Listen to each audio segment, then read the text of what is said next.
Hey, welcome back. Sorry about that. My internet went down, so I had to restart. There were a few people watching. I guess it's a sign from God not to read out the list of all the different ailments that could affect the eyes and ear or hearing and sight. But it is interesting to know the sense perception. And later when I'm going to try to start getting into theories of the soul, and we'll start overviewing modern theories of the soul and how they apply. It will be extremely important to have a working understanding of how these processes work and how these biological mechanisms work and uh, exist in the body. And this is extremely important. So I'm going to re-enter screen share, and I want to read from some studies to try to understand um, how we think we might understand eyesight, vision, and looking at the brain as a predictive brain, what's going on in our head, what's actually part of perception. Like, we say, what do we actually see? And it's actually pretty complicated, and a significant amount of research left to be done. That with everything we've already know, there's still a lot we don't know. And for those who believe in the soul, you will possibly fill in those gaps with that, or see that really even people who believe in the soul, who see science could do a lot more in trying to understand the material world, but within the most modern understanding of the physical world. So should our spiritual understanding correspond. So visual prediction and perceptual expertise. So these new ideas that perception or consciousness is kind of like the best possible prediction, that we have all this influx of huge amounts of information, in our brain basically does the best with all these different variant sources of information. And so very powerful concept and idea, and it's probably more correct in lines of what's actually happening in the brain with all these different sense perception things we're drawing in. And what do we do with them? How do we make meaning out of it? What value does that make to our free choice and the decisions we make, and things like attention and ultimately consciousness? And so these complicated models of trying to look at visual prediction and perceptual expertise are important, and really everything that we did up till now is somewhat like a precursor just for reading these articles. Making accurate predictions about what may happen in the environment requires analogies between perceptual input and associations of memory. These elements of prediction are based on cortical representations, but little is known about how these processes can be enhanced by experience and training. On the other hand, studies on perceptual expertise have revealed that the acquisition of expertise leads to strengthened associative processing among features or objects, suggesting that predictions and expertise may be tightly connected. Here we review the behavioral neural findings regarding the mechanisms involved in prediction and expert processing, and highlight important possible overlaps between them. Future investigation should examine the relationship among perception, memory, and prediction skills as a function of expertise.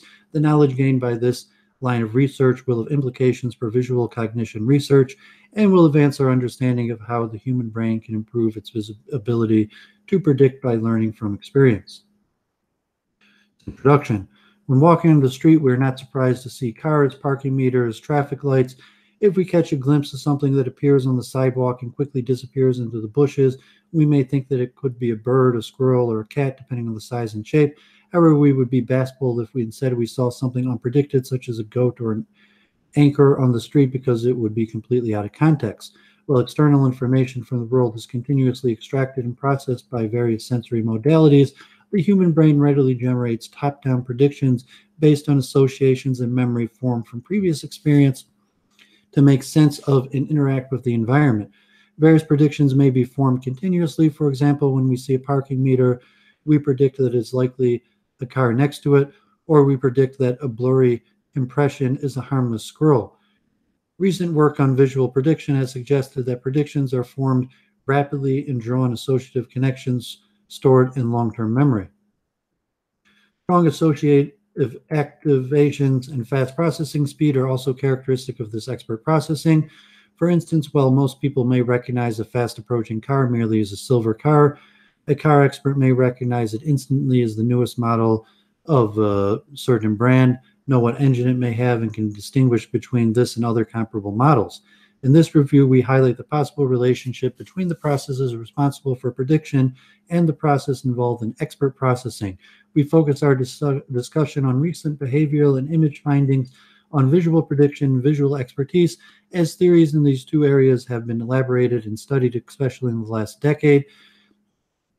Merging the findings from these two literatures offers new insights on the role of associative processing in a variety of cognitive processes that are central to our mental life, such as recognition, learning, memory, and prediction. And if anyone was there for the one on speed reading, you'll see how this is going to be connected, and was one of the main purposes, saying you can increase your IQ. And when I seen the recent discoveries for speed reading connected to the information, the techniques that work for speed reading connected to the neurological science for how that might actually be working, I think it actually improved my speed reading. And this is along the same lines with these speed reading techniques, this idea of prediction, the brain is a predicting machine, and expertise.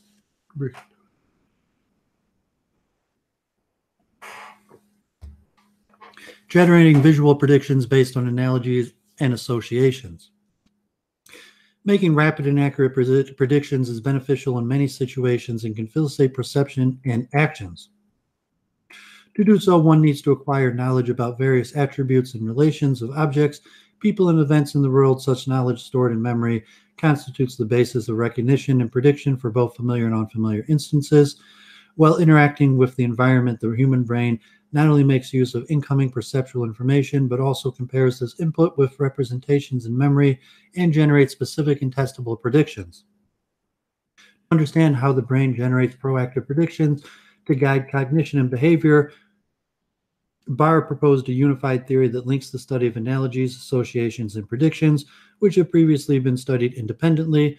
The general idea of the proactive brain framework is that the predictive process involves finding an analogy between an input and a similar representation in memory, which activates associated representations related to a particular analogy. The co-activation of associated representations provides specific online predictions on what other instances may be of high relevance in the particular context. So we think back to Plato and the worlds. Does the idea exist in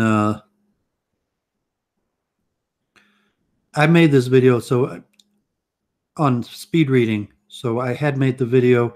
I'll even pull it up and put it in the link because that was some of the purpose behind this, was to later come into speed reading that I made this whole series about. So let me get to this and put it in the practicals, because I hold that you could become more intelligent, and certainly either from a biological or a neurological perspective, or a conscious study, that it is related. So I appreciate you coming to watch the presentation. So try to get back to this. We're looking at the, so to say, input comes in and there's possible predictions. So this is a schematic depiction of prediction generation via analogies and associations.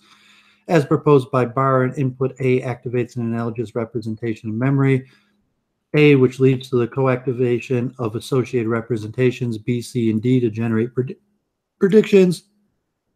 The input may either be an external sensory input or an internally generated thought. Moreover, the input can be of different degrees of complexity, which may result in predictions that are of various levels of elaboration, encompassing the range for perceptual to executive predictions.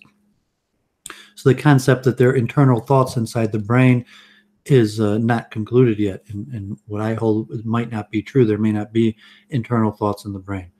Since objects in the world rarely appear in isolation, but rather appear in typical configurations which other objects that share the same context, knowledge about associations among objects becomes highly useful to understand what to expect in various situations. Objects can be related to each other or to the environment in numerous ways. For instance, a microwave and an oven, our kitchen appliances, a cell phone, or my laptop may be carried by a business person in an office, a train station, or coffee shop. It has been proposed that stored memory representations of objects are clustered and linked depending on the relatedness of the objects.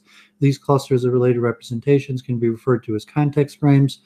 In such representations of context, certain elements are generally expected to appear. Context frames can be formed from real-world experience via implicit observation or explicit learning. For instance, implicit learning can occur for covariance between shapes, syllables, tones, and even more abstract conceptual categories that appear in a predictable arrangement. In addition, meaningful relations about objects, people, or events can also be learned explicitly.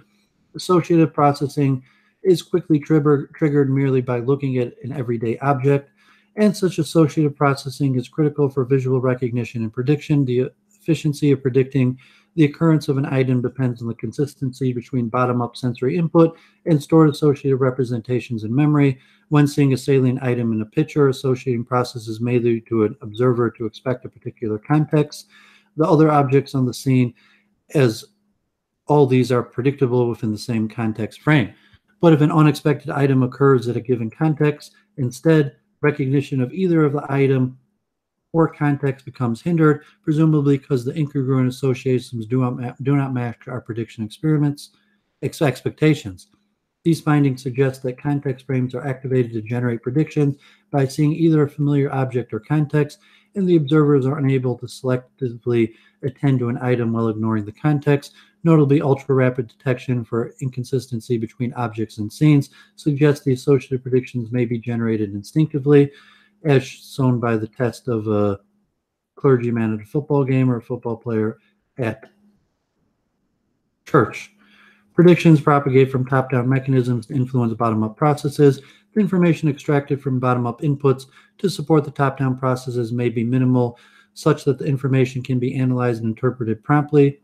Barr proposes that only limited sensory information is necessary to trigger predictive processes, namely partial information about objects in a visual context conveyed by low spatial frequencies is extracted and processed rapidly relative to fine details carried by high spatial frequencies. The low spatial frequency information is then matched to representations in memory that may be averaged from similar instances previously encountered.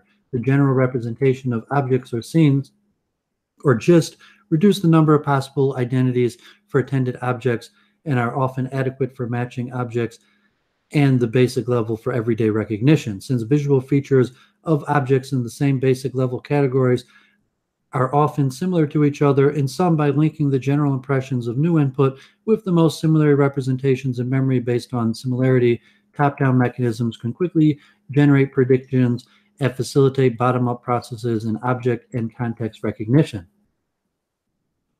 In the diagram, the level input to the way the brain tries to fill in the missing data. The top-down model for contextual facilitation of object recognition proposed by Barr. According to the model, low spatial frequencies form an input are extracted rapidly to activate an associated set with possible interpretations of target object. As in this picture, the target object is the umbrella or shade. The later arrival of high spatial frequencies determines the exact representation of the specific exemplar. For simplicity, only the relevant cortical connections and flow direction of the proposed mechanism are illustrated here. Inferior temporal cortex, low spatial frequencies. So individual memories of basic level categories tend to look similar to each other and look different from members in other categories. Low spatial frequency representations are often sufficient for distinguishing basic level object categories. So associative power and perceptual expertise. Observers appear to be able to generate associations and predictions reliably and possibly automatically, and the ability is likely acquired through extensive expertise while interacting with the world. Just how much our ability to produce helpful predictions is enhanced by experience and further training is an important open question.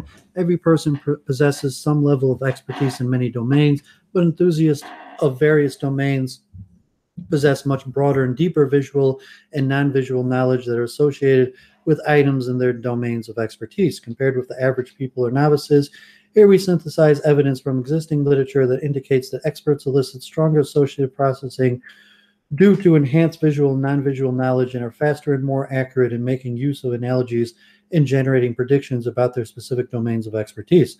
Note that associative predictive process can be observed in most people. For instance, color information may be strongly associated with certain everyday objects. Such color shape associations can influence perception of the actual color of objects. Nonetheless, the key question is whether such processes can be enhanced through training. Our focus here is on expertise in visual perception, although the inference of enhanced associative knowledge on prediction is likely general to various areas of non-visual expertise.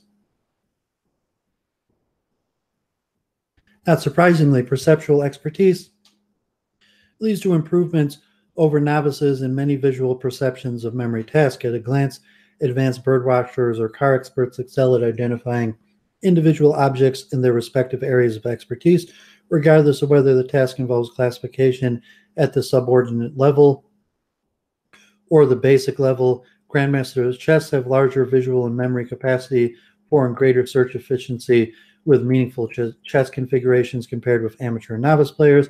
In recent years, the majority of studies on perceptual expertise have focused on the role of visual or shape properties in expert recognition and memory. These suggest that both visual and non-visual knowledge can play an important role in associative processing. He will first describe the studies that have revealed strong and rigid perceptual associations for objects that are developed during the acquisition of perceptual expertise. These findings indicate that some aspects of perceptual expertise effects may resemble the object context associative effect in studies on predictions discussed above. Rigid associative relations among different features and items can be learned and expected as a result of expertise training. Since associations among features or items are particularly strongly established in experts and retrieved automatically, experts may find it impossible to ignore associative visual information, even when such information is task irrelevant. For instance, expert readers appear to automatically extract contextual information when reading text, such that a sequence of letters presented in the same font are recognized faster than in different fonts. Such contextual information may be completely irrelevant to the task at hand, although readers who are fluent in a language may take such contextual regularities for granted. Novice readers are not affected in the same manner. Likewise, impoverished or incomplete visual context may also be sufficient for experts to activate relevant associations to facilitate recognition. For instance, a briefly presented prime word, which consists of letters and digits or letters and symbols that are similar to the actual word, facilitates recognition of the target word almost as much when the prime and target are identical words, indicating powerful efficiency and expectancy in expert visual word recognition and prediction. Another example of rigid visual associated processing can be found in face perception. Most adults are experts in face recognition. Although all faces are homogeneous in their configurations and features, we're able to discriminate and identify faces at the subordinate level as quickly as the basic level, indicating perceptual expertise. A characteristic of face perception is a holistic processing, which reveals that all features in a face are processed as a whole. Similar facial features always co-occur and co-vary in meaningful way. It appears natural that strong associations among facial features are developed and strengthened for face recognition expertise. For instance, seeing a big smile on someone's face leads to the prediction or expectation of seeing dimples or scrunched eyes on the same face. In other words, it is almost impossible to selectively process one feature of a face without taking in other associated facial information. This inability for selective attention has been shown in the composite paradigm, where the top half of a face is combined with the bottom half of another face to form a composite. Observers have a great difficulty in identifying the target half of the composite while ignoring the task irrelevant half because the representation of facial features fused together within a face context.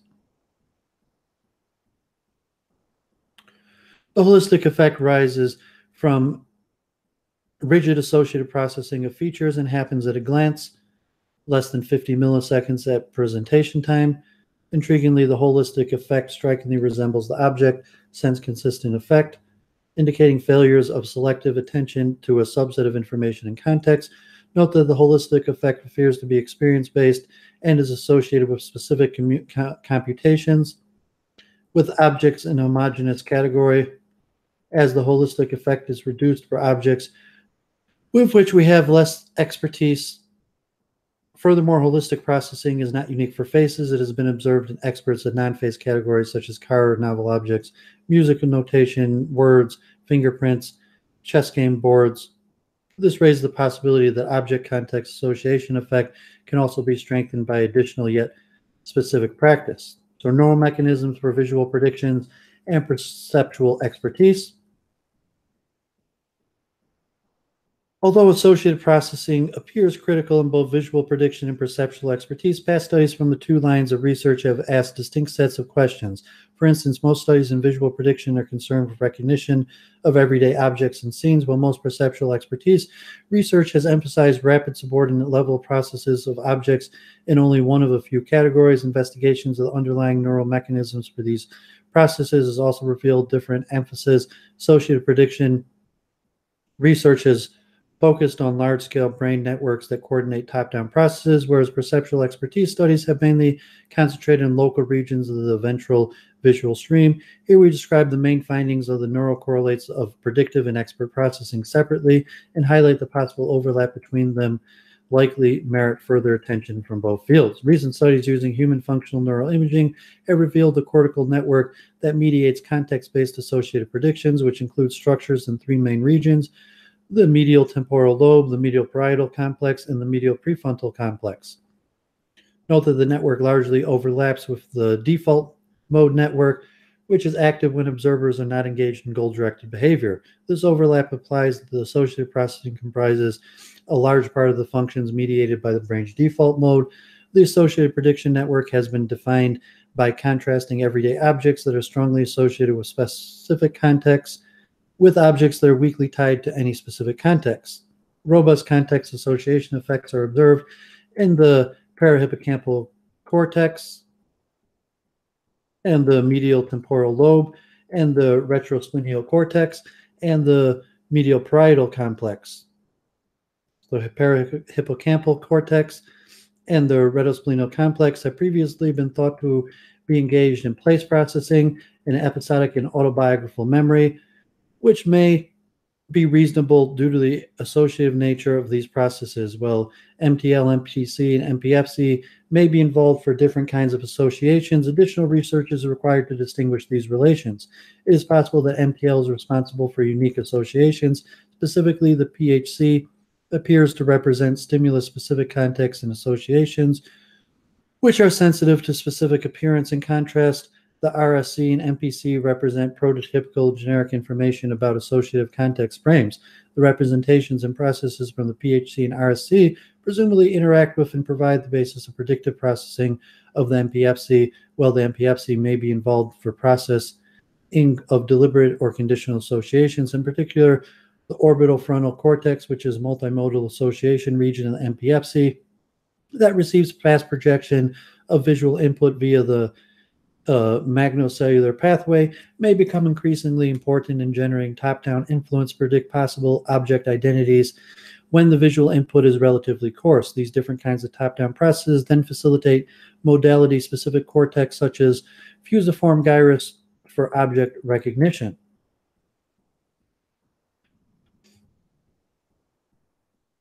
So here's a diagram of that. Different emphasis in the investigation of neural mechanism for associated prediction versus perceptual expertise. A medial view of the typical contextual associated network and its overlap with default network. The context network's activations are obtained from the contrast between strongly contextual associative objects and weakly contextual associative objects.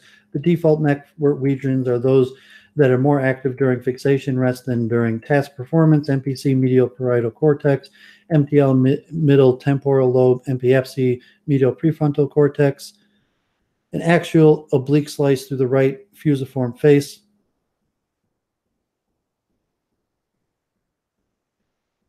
Okay, so you got a view of what we're talking about. So instead of examining large-scale cortical networks, many neuroimaging studies on perceptual expertise have instead focused on local regions in the ventral visual pathways, such as in the face word letter or selective regions, word selective, letter selective, various types of perceptual expertise with face, words, letters, non-face objects differentially alter neural representations in the perceptual regions. For instance, the word letter selective areas are found to be selective to expert processing of printed words or letters in various languages. In spite of the drastically different linguistic and visual properties in these writing systems, comparable expert training in reading appears to be critical in recruiting these areas. Likewise, the fusiform face area was originally proposed to be selective for faces, which are processed holistically. As mentioned above, experts in non-facial objects also exhibit enhanced holistic processing. The increase in holistic processing is found to be correlated with higher activity in the FFA, suggesting the possibility that the FFA can be modulated by perceptual expertise with cars, bird, chessboard games, or novel 3D objects. Note all the studies linked in the paper for these. Since experts also possess superior non-visual associative knowledge about objects of expertise, it is conceivable that enhanced activity should also be observed in the context-associative regions. Interesting, several studies indeed reported enhanced neural activity for objects of expertise in the lateral PHC for expert bird watchers, car experts, and advanced chess players. Although it is impossible that the enhanced PHC activity in chess experts is related to spatial processing of the position of chess pieces on the chessboard, it is unlikely that the similar effect in bird and car experts can be explained by spatial processes. Supporting the notion that best characterizes the role of PHC is related to the association in general rather than space in particular. Indeed, this may instead be a neural indicator of associated processing in experts across domains. Proposed associated prediction framework in experts. In the current framework of associated prediction, the PHC, RSC, and OFC influence processing the perceptual system to guide object recognition. Additionally, perceptual and semantic associations are strengthened with expertise. Critically, how does the associative prediction network interact with the perceptual system and experts? Let's take face expertise as an example to demonstrate the potential interactions between perceptual and predictive processes that are generated by perception of an object of expertise. When seeing a famous face, all features of the face are processed holistically, and the visual representation may instantly associated visual or non-visual details about the person. These associations can lead to predictions about what items or people may be around him. Indeed, famous faces are not only activate the FFA, or perceptual lotus for faces, but also the PHC, a key area for associative network. Conversely, when meeting a new friend, all visual features of the face are also likely processed holistically. While this representation may not be linked to specific visual or non-visual details associated with that person, you'd likely generate associative related to the face immediately and make predictions about different attributes of the person based on similarity of the person to prototypes or general representations of many other people you already know. We suggest that these processes are supported by the interactions between the context-associated network and the perceptual system and may be triggered by various kinds of perceptual cues, like biological motion. It is likely that these interactive processes are not only found with face or perception, but also with perceptual expertise for other object categories. However, further empirical work is necessary to understand how exactly these interactions operate. The resultant purpose of associative predictions may be to activate other brain areas to readily engage in anticipation for what is coming. To reiterate, expert superior visual and non-visual knowledge would be beneficial in generating such predictions. For instance, when a glance at a single visually represented musical notation, a multimodal brain network is activated in proficient music readers, indicating the rich representations related to music reading and performance. More importantly, experts not only have more resources for generating predictions and planning for appropriate actions, but are also likely to make more accurate and elaborate predictions in a given context. For example, chess grandmasters make better moves than amateur chess players because they can think ahead further. Specifically, strong players are more accurate in predicting the endpoint positions of the pieces than weaker players. Therefore, strong associations and long-term memory that are formed during the acquisition of expertise in a domain may lead to increased strength, depth, and specificity of prediction.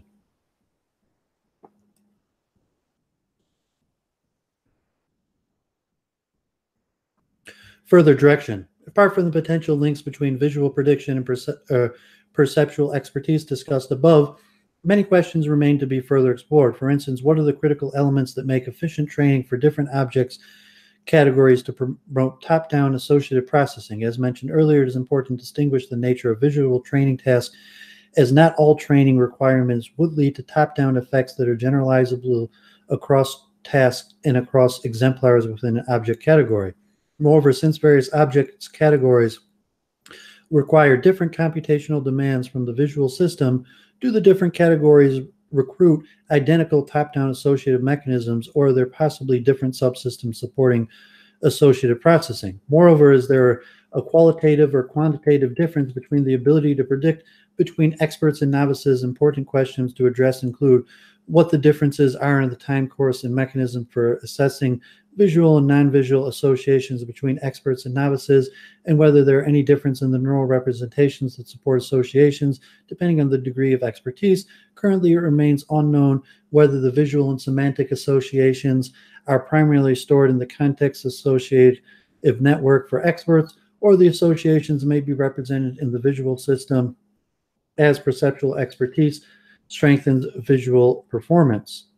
It is also interesting to ask whether experts are more adaptive or inflexible when facing inconsistent or unpredictable situations. Some theoretical accounts of the flexibility of expertise skills have suggested that experts automatically retrieve reasoning or associated link to particular tasks or stimuli and thus cannot ignore such rigid associations, even when their associations are not optimal for the task at hand. In contrast, experts might have access to more probable associative analogies that may contribute to more flexible and creative processing. To answer these questions, further future investigations of expertise should broaden the window of examination to include the behavior and neural mechanisms associated prediction in experts and novices in various domains. In some, while most people are proficient in the skill of everyday recognition and prediction, little work in cognitive neuroscience has been done to understand the acquisition and development of this skill and how it may interact with expertise training in the perceptual system. We suggest that studying visual prediction jointly with perceptual expertise will provide a more complete picture of visual cognition. It was excellent. As a chess player, anyone who follows me on YouTube, knows that I got Nakamura. I got a lot of famous grandmasters on my YouTube. They come to Detroit, and I'm active as a chess coach. So that study was nice because it incorporated a lot of chess. And Corey, I'm actually pretty technological. Like, I rarely take notes. I don't write letters. I was never much into letters. It's like I'm old school in my research, like drawing things out, like mathematics, scheduling, all these different things you should learn on paper, how to do it first. But I'm pretty incorporated into using computers for tasks, and if they could do the task better for me, I'm for it. So I think I'm going to read another article about this brain as a predictive machine. I mean, you assume because I'm old school, like I like chanting and ancient traditions and ancient spirituality, that I don't apply technology. Just not, I haven't given up on my belief in the rituals and the soul just because I've changed my mind, just because I'm adapting the newest scientific understanding, and I'm largely rejecting these metaphysical explanations to the new scientific understandings, but I'm not rejecting the science. So I'm going through saying, what does the science actually say? What are they hypothesizing that they're going to figure out? And then trying to figure in, are you better off going with the ancients, or are you better off going with the moderns on the certain issues? But like technology, I highly recommend using, and that might differentiate me between many Hasidim and ultra-Orthodox Jews who reject largely the industrial modern technological age is being bad for society. So let me do another article. This is a really important concept, to get down, and I think it's going to have some power to understanding the soul too.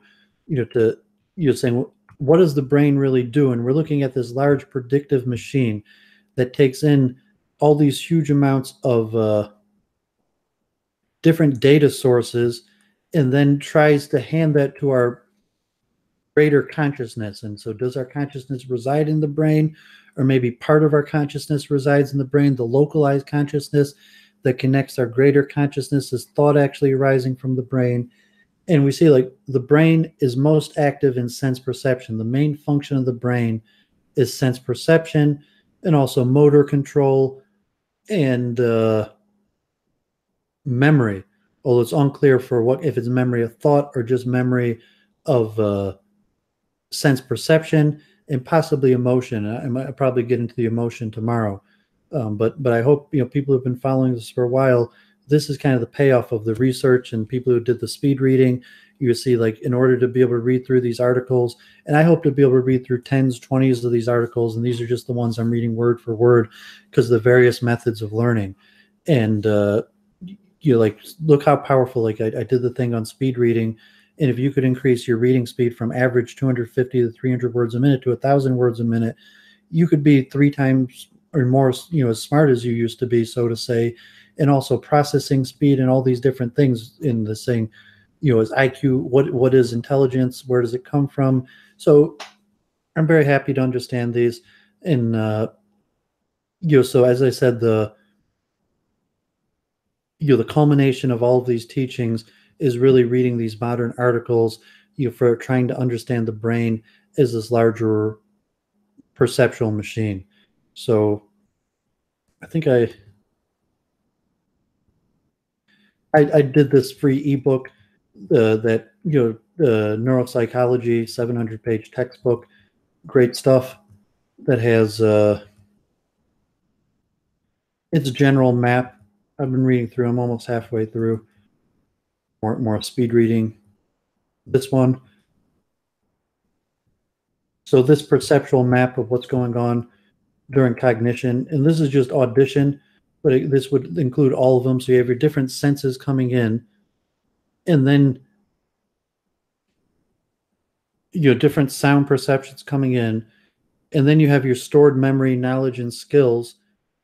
In that your central area, some part unconscious, we're detecting what's the sensory information coming in and making sense with what's already in our head for pattern recognition. And then there might be some active form of consciousness that would enter the actual perception about what's going on, and the person within that would make an active decision. And even what that simple thing that happened just there, it's unclear that comes from the brain. So I mean, it's pretty intense that even this part right there that I mentioned, is just the process of trying to gather sense information, determine what it is from previous patterns, and then make a decision that may not all happen in the brain. You're saying the scientific explanation for what's biologically going on can't conclusively show where that level of consciousness comes in to make an active decision. And if we are just a pure mechanistic predictive machine that has no free will, even how those mechanistic processes work. So this is extremely important. So I'm happy to you read another article. I've already put in the link, but there it is again. Okay, prediction, perception, and agency. This article is in this special issue provides a rich and thoughtful perspective on the brain as an inference machine. They illuminate key aspects of the internal and generative models of the brain might use for perception. Furthermore, they explore the implications for a sense of agency and the nature of false inference in neuropsychiatric syndromes. In this review, I will try to gather together some of the themes that emerge in the special issue and use them to illustrate how far one can take the notion of predictive coding and understanding behavior and agency. And this is from the International Journal of Psychophysiology in 2012. And note there's countless journals that come out every month, many times a year, with a lot of research on these subjects. Introduction. Having read the articles comprising this special issue, I was struck by how coherent they were and how they provide a compelling narrative about how the brain responds to its sensory impressions, the implications for subsequent action, and the genesis and or failures of a sense of agency. This review tries to summarize this narrative in theoretical terms, uses the main points made by the individual articles. So perception, active inference, and agency. A common theme that runs through this special issue is the notion of the brain as a constructive or predictive organ that can actively generate predictions of its sensory inputs using an internal or generative model. This is now a widely accepted view of perception that can be traced back to Helmholtz's original writings on unconscious inference. In this review, I want to emphasize that exactly the same principles can also explain action and behavior, are indeed theory of mind, and a sense of agency. This may be less apparent for some in the sense that predictive coding and other formal theories that fit within the inference framework are not generally considered in the context of action as agency. However, perception and action can be related formally through a common minimalization of prediction error. Friston, I think I have Friston up here. I was watching his videos the other day. This is trivially true in the sense that under predictive coding, perception is in the job of optimizing predictions to minimize sensory prediction error, while movement invariably suppresses proprioceptive prediction errors at the level of the spinal cord and cranial nuclei. This is nothing more than equipping a predictive coding scheme with classical motor reflex arcs. At the more theoretical level, one can use ergodic arguments about the nature of self-organizing systems to reach exactly the same endpoint, namely imperative to minimize prediction errors or surprise through action. In this view, perception can be regarded as providing veridical predictions about both exteroceptive, like visual, and proprioceptive, like kinesthetical sensations that enable action or motor behavior to sample sensory inputs selectively to ensure predictions come true. This is an important observation because it speaks to a substantial portion of the articles in the special issue that deal not just with the auditory and visual consequences of stimulus, but their behavior and implicitly proprioceptive consequences at a more abstract level. Predictions about how we will physically move are composed and generated in a way that determines how we behave. Perhaps the most important detriments of our behavior and their underlying predictions are beliefs about the intentions and behaviors of others. This necessarily requires an internal model of self in relation to others in an implicit sense of agency. The intimate relationship between vertical and adaptive predictions, subsequent actions, and a sense of agency is illustrated very nicely by the succession of themes covered in the special issue. In what follows, we will consider hierarchical perception, inference in the auditory and visual domains, active inference in terms of behavioral and responses, how this pertains to a sense of agency, and finally, failures of inference in psychopathology. So hierarchical perceptual inference. It is evident that there is a consensus about the nature of predictions and the relationship to generative models in the Helmholtzian tradition. This is articulated very nicely by the two papers co-authored by the special issues guest editors. Ben Dixon, start from the psychological perspective of mental models which simulate our reality. They highlight the connections with the theories of unconscious inference of Hermann von Helmholtz and how these ideas have been progressed to accommodate the active and predictive aspects of mental modes and perception. Their emphasis on truly predictive account of auditory processing as opposed to retrospective verification of predictions. The mediator of this predictive optimization is clearly prediction error, namely signals of violated predictions, mismatched signals such as mismatched negativity and stimulus emission responses. The same theme is taken up by Winkler and Ziegler, who provide a concise and compelling summary. Helmholtz's notion of unconscious inference engendered arguably the most fruitful line of perceptual research throughout the relatively short history of psychology. The empiricist tradition, in one of its contemporary variants, Gregory suggests that perception is akin to scientific hypothesis, is the brain's best fitting model for the information entering the senses. But together with Gordon, we can ask how these models are formed, what evidence they are tested against, and how do they adapt to an ever-changing environment. To answer these questions, some of my theories of predictive coding invoke the principle of free energy minimalization. Free energy is a quantity from information theory that quantifies the amount of prediction error, or more formally, it is a variation of approximation to the surprise of negative log likelihood of some data given an internal mode of those data. A particular neurological plausible example of variational free energy minimalization is predictive coding. Predictive coding theories posit that the perceptual system is structured as a hierarchical organization set of generative modes with increasing generative models at higher levels. The notion of hierarchies is essential to the perceptual inference and many of the issues addressed below. Mathematically, hierarchical generative models enable the brain to optimize its own prior beliefs. In statistics, these beliefs are known as empirical priorities, and endow models with rich and deep structure. This is illustrated nicely in the contribution of Van Putten and Luca, who relate various components of the event-related potential, ERP, to the confirmation or disconfirmation of predictions. In other words, the elaboration of prediction errors. Crucially, they show that late response consists of two distinct components with different scalp topographies, one associated with semantically incongruent words and one associated with congruent words. This illustrates the hierarchical nature of generative models that the brain might employ, in the same sense that congruence provides a hierarchical context for semantics. From this point of view of hierarchical models, this context would normally be considered a higher level attribute of these models generating predictions.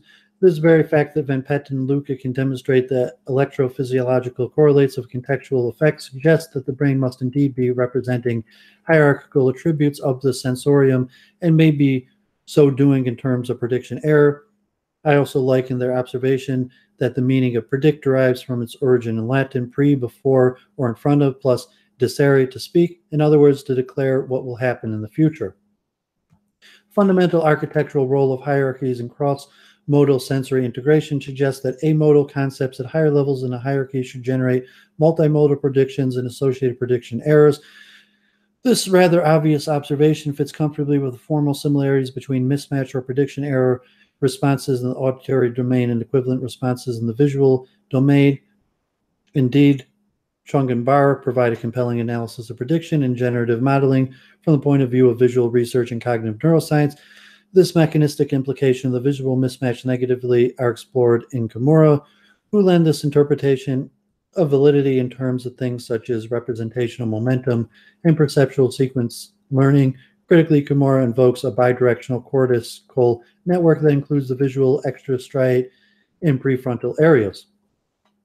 The notion of bidirectional message passing in cortical networks is a key tenet of predictive coding. For those readers not familiar with neuronal implementations or predictive coding, is remarkably simple. Current thinking is that representations of the causes of sensory input, for example, an object in the field of view of an auditory object, are encoded at multiple hierarchical levels by the activity of deep pyramidal cells that send backward projections to lower cortical levels. These backward projections preferentially target superficial layers in the cortex that house superficial pyramidal cells thought to report prediction errors. Prediction errors are simply the difference between the representations encoded at any level in the hierarchy and the top-down predictions generated by the brain's internal model. The formation of prediction errors rests upon the simple synaptic mechanisms where the predictions inhibit prediction error units, polysynapticality, while the representation units being predicted excite them. The resulting activity is superficially pyramidal cells is then passed through forward extrinsic connections to adjust representational units at higher levels. The reciprocal message passing proceeds until prediction error is minimized throughout all levels of the hierarchy, thereby affording a Bayes optimal representation of sensory causes at multiple levels of descriptions.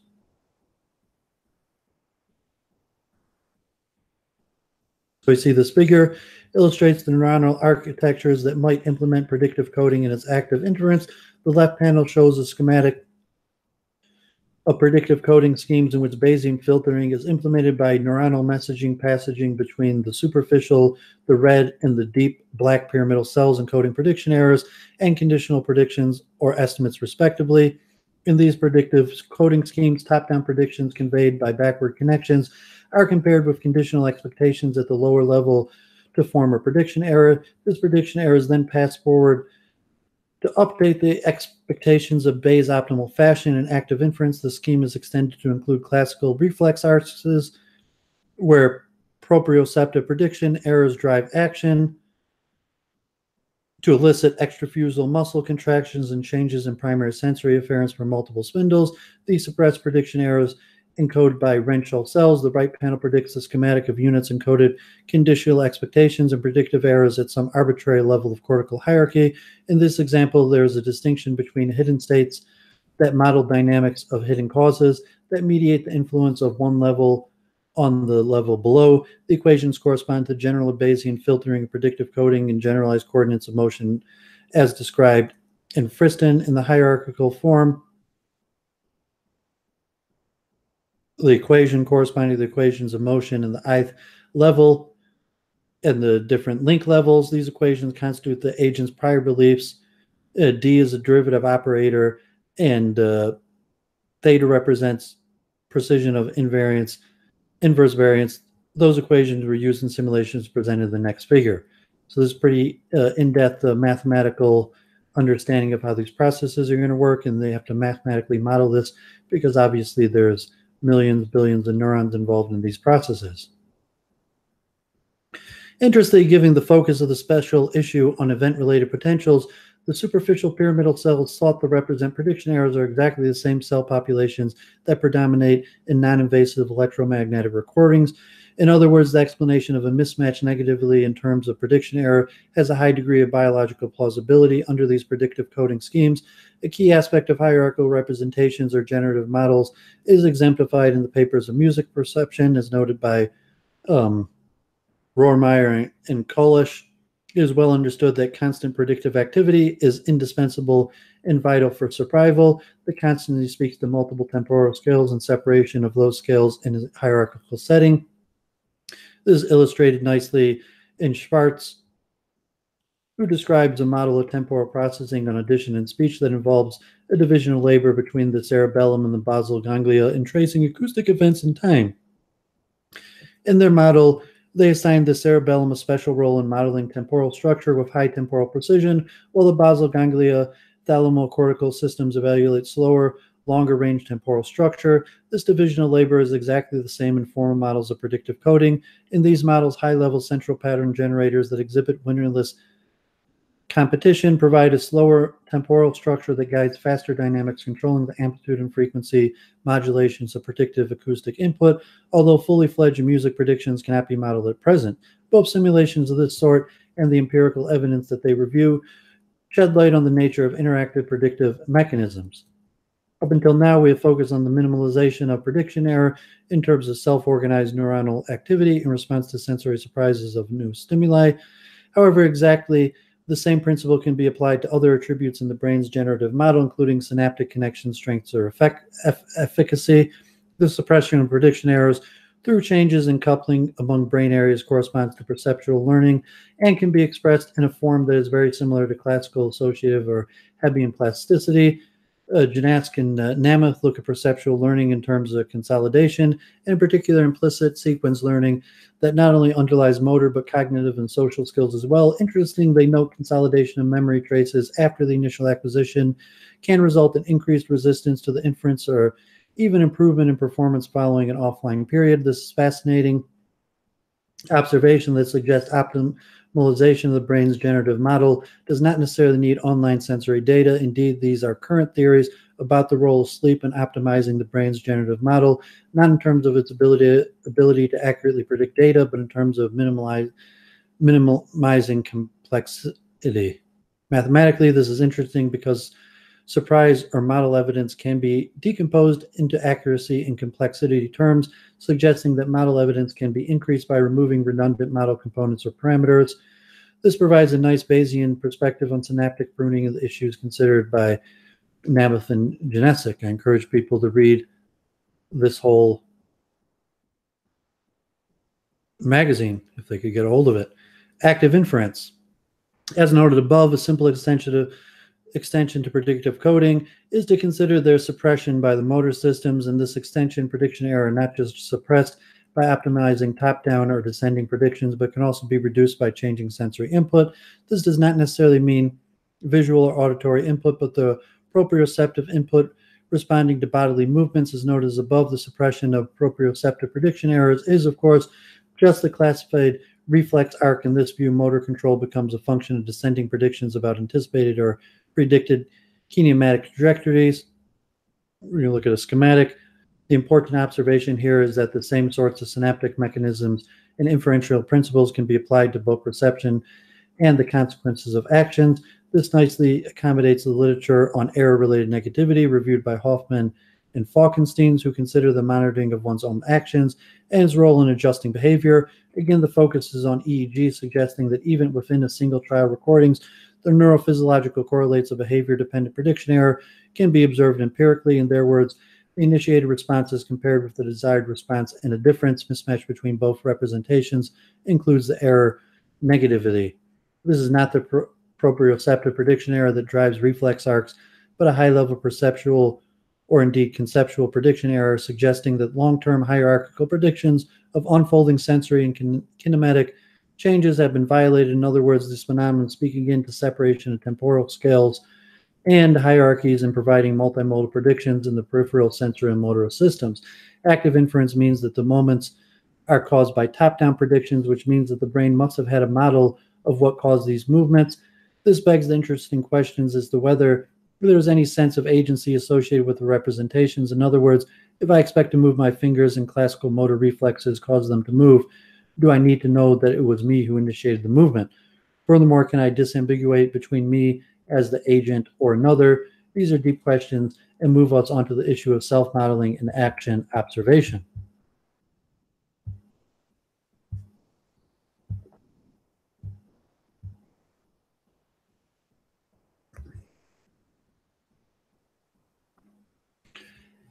Action observation agency. In a nice analysis of agency, gait, and self-consciousness, Canapa and Blank start by acknowledging agency is an important aspect of bodily self-consciousness, allowing us to separate our movements from those induced by the environment and to distinguish our movements from those of other agents. They also note the participants self-attribute their own movements even when exogenous perturbations cause them unconsciously change their movement trajectories. These observations tell something extremely subtle but not profound, but profound about the representation of self and the production of behavior. We are apparently remarkably ignorant of perturbations and fluctuations to our intended movements, ignorant of the senses that they do not need to be represented explicitly. This fits comfortably with the predictive coding framework in that if low-level reflex arc mechanisms can explain away prediction error in the periphery, then there is no need to adjust perceptual representations to accommodate them centrally. This suggests that movements are indeed the product of top-down predictions whose violations are not detected post hoc but are eliminated at all levels of the hierarchy, including the spinal cord. Formal simulations of predictive coding have shown their remarkable robustness to exogenous perturbations and also provide a nice metaphor for action observation and the shared representation of perceptual inference about the movements of self and others. We start to address the notions of models of self and others that guide behavioral sequences, perhaps in a language of social discourse. Gomet consider autism spectrum disorder, ASD, in terms of failure to implicit high-level generative models of others and the impersonal cortex context in which motor behavior is generated, predicted. Indeed, they note substantial difference in how ASD predicts the environment might have a fundamental role in the deficit revealed in the highly unpredictable social world. They developed their argument in terms of compromised ability to build flexible predictions and discuss the putative role of impaired top-down influence. It is precisely these top-down or descending influence that predictive coding will associate with predictions and at the sensor-motor level constitute a motoric substrates of interpersonal communication and avoidance. So you see the diagram here. The schematic summarizes the result of the simulations of action observed reported in Friston. The left panel picture is the brain in a forward or generative model of iterant movement trajectories based on the winnerless competition. Those states are shown as a function of time and colorless lines. The model furnishes predictions about visual and proprioceptive inputs, which prescribe movements through reflex arts at the level of the spinal cord. The variables have the same meaning as the previous figure. These predictions include the Newtonian mechanics of the two-joint arm, whose extremity is drawn to a target location by imaging imaginary spring, the location of the target prescribed by the high-level winnerless competition. These dynamics and the mapping to an extrinsic frame of reference constitute the agent's prior beliefs. So, see the diagram again. The ensuing posterior beliefs are entrained by visual and proprioceptive sensations by predictive errors during the process of inference. As summarized in the previous figure, the resulting sequence of movements was configured to resemble handwriting and is shown as a function of location over time on the lower right. The red dots on these trajectories signify when a particular neuron or neuronal population encoding one of the hidden states was active during action and observation of the same action. More precisely, the dots indicate when responses exceeded half the maximum activity and are shown in the functional limb position. The left panel shows the responses during action and illustrates both a place cell and like selectivity and directional selectivity for movement in an extrinsic frame of reference. The equivalent results on the right were obtained by presenting the same visual information to the agent but removing proprioceptive sensation. This can be considered as a simulation of action, observation, and mirror neuron-like activity. The basic message here is that a fundamental failing of predictive coding mechanisms may underpin many neuropsychiatric disorders, particularly those that involve complicated or difficult Bayesian inference problems that predictive coding tries to solve. If this is the case, one might expect empirical evidence for failures of predictive coding at all levels of the hierarchy, including the elaboration of mismatched negativities. This is precisely what we see and is nicely discussed in the final two papers considering in this review. Todd et al. Starts by noting that since the first publication in 1991, over 100 papers have been commented on the reduced amplitude of mismatch negativity in schizophrenia.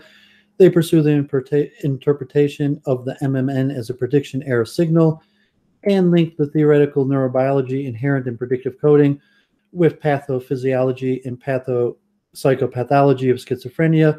It is interesting that from a theoretical perspective, one of the key predictions of abnormal inference in predictive coding would be an abnormal perceptual learning and reduced amplitude of prediction error signals in the oddball paradigm. At the same time, empirical studies over the past decade or so have highlighted this as probably one of the most consistent electrophysiological signatures of schizophrenia.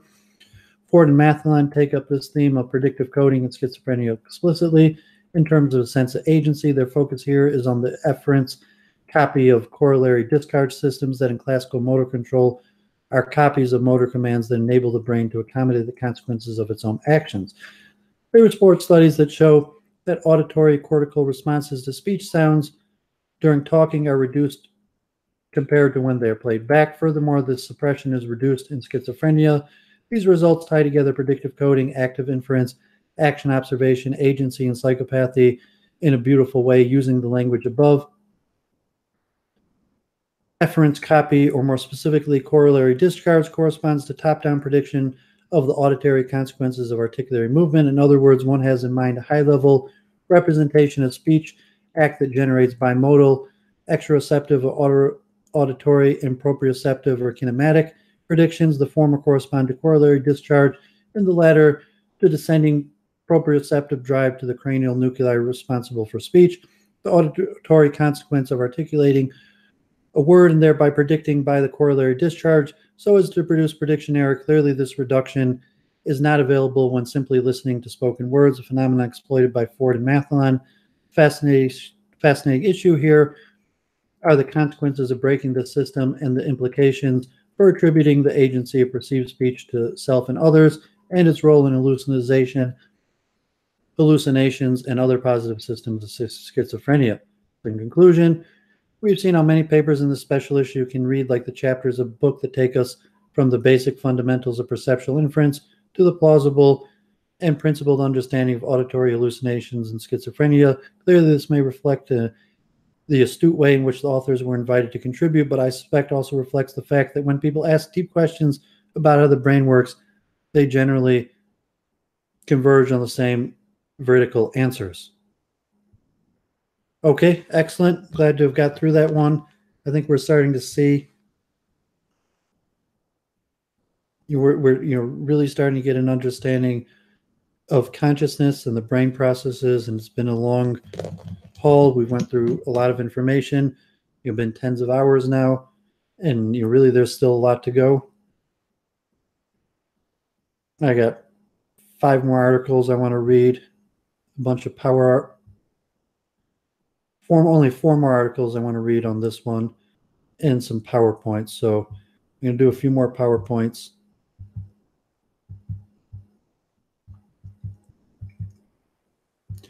And call it a day.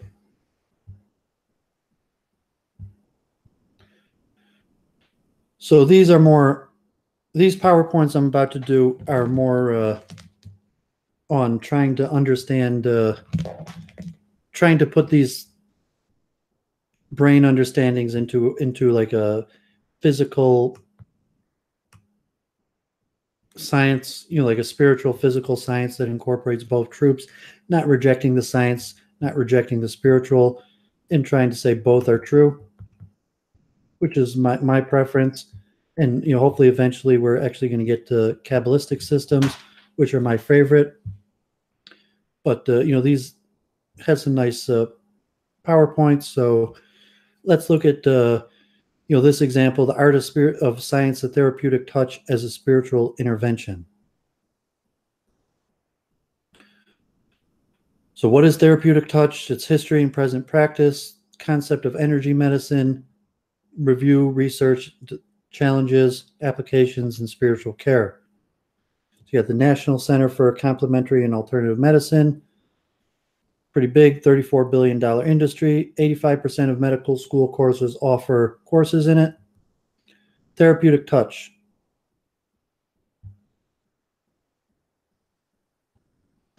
One of many expressions of cell energy therapy is experienced as a spiritual interventions, representing the recovery and integration of ancient healing arts, transpersonal connection and consciousness that extends beyond the physical, an experience that recontextualizes identity, meaning and relationship, who and what I am. 5-step process in what the practitioner modulates energy through the hands to assist a person's natural healing.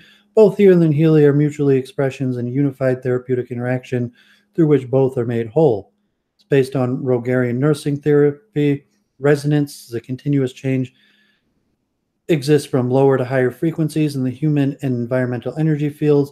Helicity, the same fields progress to stages of greater diversity and order.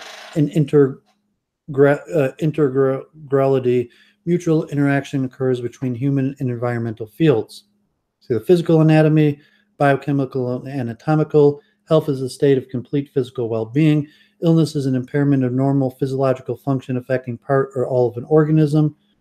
Spiritual anatomy, energetic, consisting of physical, mental, emotional, and spiritual fields. Health results when fields function with balance and integration both within the individual and with the environment. Illness results from the dissonance in the fields, which eventually manifest in the body. So you have the old traditional model, your Newtonian, biochemical physiological systems, consciousness, byproduct of the brain's electrical activity, emotions influence illness and pain through neurohormonal connections, and focus on fixing problems. The integrative model is based on Einstein and quantum, human being, open series of energy systems continuously interacting. Consciousness emanates from the mind-body-spirit connection. Emotions, thought, and the spirit influence illness, pain, through energetic and neurohormonal connections, focusing on healing and wellness. So it's interesting that we see this Newtonian mechanistic understanding of physics, which has largely been overturned by Einstein and quantum mechanics, although the medical understanding of the body is largely Newtonian mechanical. And so consciousness gets at this order, and a lot of New Age scientists are trying to connect the spiritual world to the physical through this Einsteinian new concepts in physics with energy. And really these go back to ancient ideas, and you're seeing so that you fill in the gap of the mechanistic explanations with spiritual. We get theistic and non-theistic. Non-theistic, universal field. Negentropic, healing is a natural human potential depending on presence and practice. Universal phenomenon focused on comparison. Theistic, God, love. Healing is a gift of spirit dependent on faith, restricted to specific religious tradition. There's some famous names: Krieger and Kunz. Here's some studies: the influence of unorthodox method on treatment and wound healing in mice.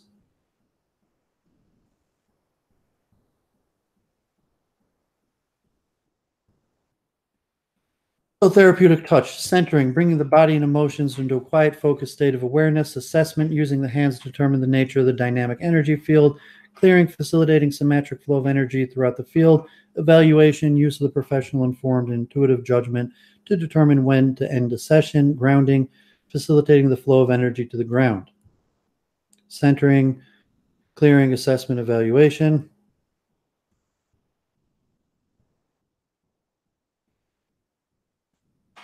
Centered consciousness, rapid psychomotor quieting of the physical body, significant lessening of usual uncontrollable verbalizations in the mind, a sense of timelessness expands within one's awareness, a profound stillness and the sense of peace, a reduction or shift in the egocentric focus. There's greater clarity and recognition of compassion and power, increase in self-confidence, strong grasp of intuitive insights and access to deep inquiry, tacit understanding of the power of effortless effort, awareness that the deeper one goes within oneself, the easier it is to heal. And I'll list here like the science of yoga now, like Mayo Clinic, a lot of other studies on this. So therapeutic touch, deep relaxation, relief from pain, accelerated healing, connection to non-physical sensation, imparts a sense of calm, safety, wonder, hope, awareness that the body is not all there is, practical, compassionate tool for family members, expands capacity for caring, prevents burnout. So does the human energy field exist? So Dr. Becker, cells and tissues generate electric fields that can be detected on the skin surface, meridians of current mapped out on the body, squid magnetometer, superconducting quantum interface device, all tissues produce biomagnetic fields from 0.3 to 30 hertz. Field from the heart and hands are the strongest and in the same frequency range as brainwaves. This may explain how the hands are able to stimulate healing. So there's been scientific research on this. Light within the body. University of California research found new light sensing mechanisms in neurons. New wireless method of brain stimulation has the potential to activate specific regions of the brain or restore functions to damaged or cut nerves. Light in human consciousness. Orchestrated objective reduction of quantum coherence in brain microtubules. So, Roger Penrose, some of the most recent studies on this is beyond mechanistic, biological, typical explanations. Therapeutic touch, fields alone are real. My main interest wasn't so much therapeutic touch, but just understanding, the trying to combine spirit with science and the uncertainty of the scientific explanation or these new quantum Einsteinian type understanding as a science. Fields alone are real. They are substances of the universe. The pattern and organization of any biological system is established by a complex electrodynamic field. So you decrease anxiety and pain. You increase relaxation response. Increase the healing process. Chemotherapy-related side effects improve several aspects of immune function in cancer patients. Increased hemoglobin levels. Initiates changes in lymphatic levels. A review of study to date suggests that therapeutic touch promotes comfort, calmness, and well-being among hospitalized patients. So further studies. So, a lot of these spiritual things have been studied quite a bit. So we look through all these different studies. So overview, weaknesses of the research, inconsistencies in methodology, lack of studies on larger populations, difficult to isolate the effect of intentional influencing outcomes, unable to observe or quantify the energy field due to limited funding or lack of knowledgeable of available technology. The scientific method is not well designed to address healing intention. Science demands repetition, but that very demand compromises the effect. Strengths demonstrate a decrease in the amount of pain medications required and increase in the time span between dosages. In vitro studies demonstrate energetic effects on cells, includes the relaxation response, improved well-being.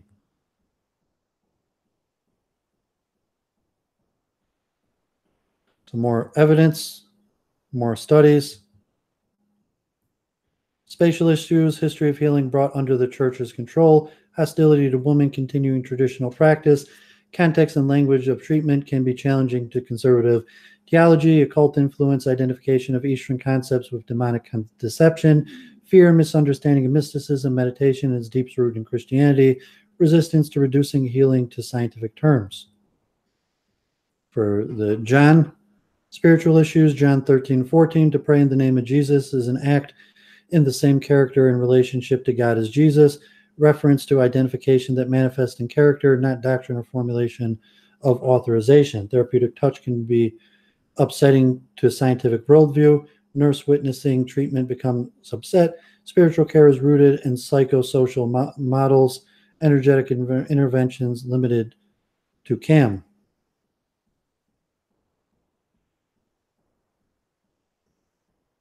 The demonstrations of this in Canada, worldwide, over 50 doctoral dissertations taught to over 200,000 people in 104 countries. First healing method taught at the doctoral level. Extension in nursing profession, nursing skills, most extensively researched, over 1,000 studies and articles, taught at over 70 universities in North America, practiced in over 50 medical centers. Credentialing, 3 levels are each taught in full-day workshops, repeat levels with different teachers, complete workbook, so and so on. Vision for the future, changing landscape of professional spiritual care, fusion of ancient and modern practices.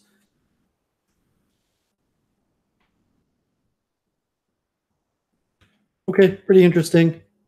I wanted to, start combining these new,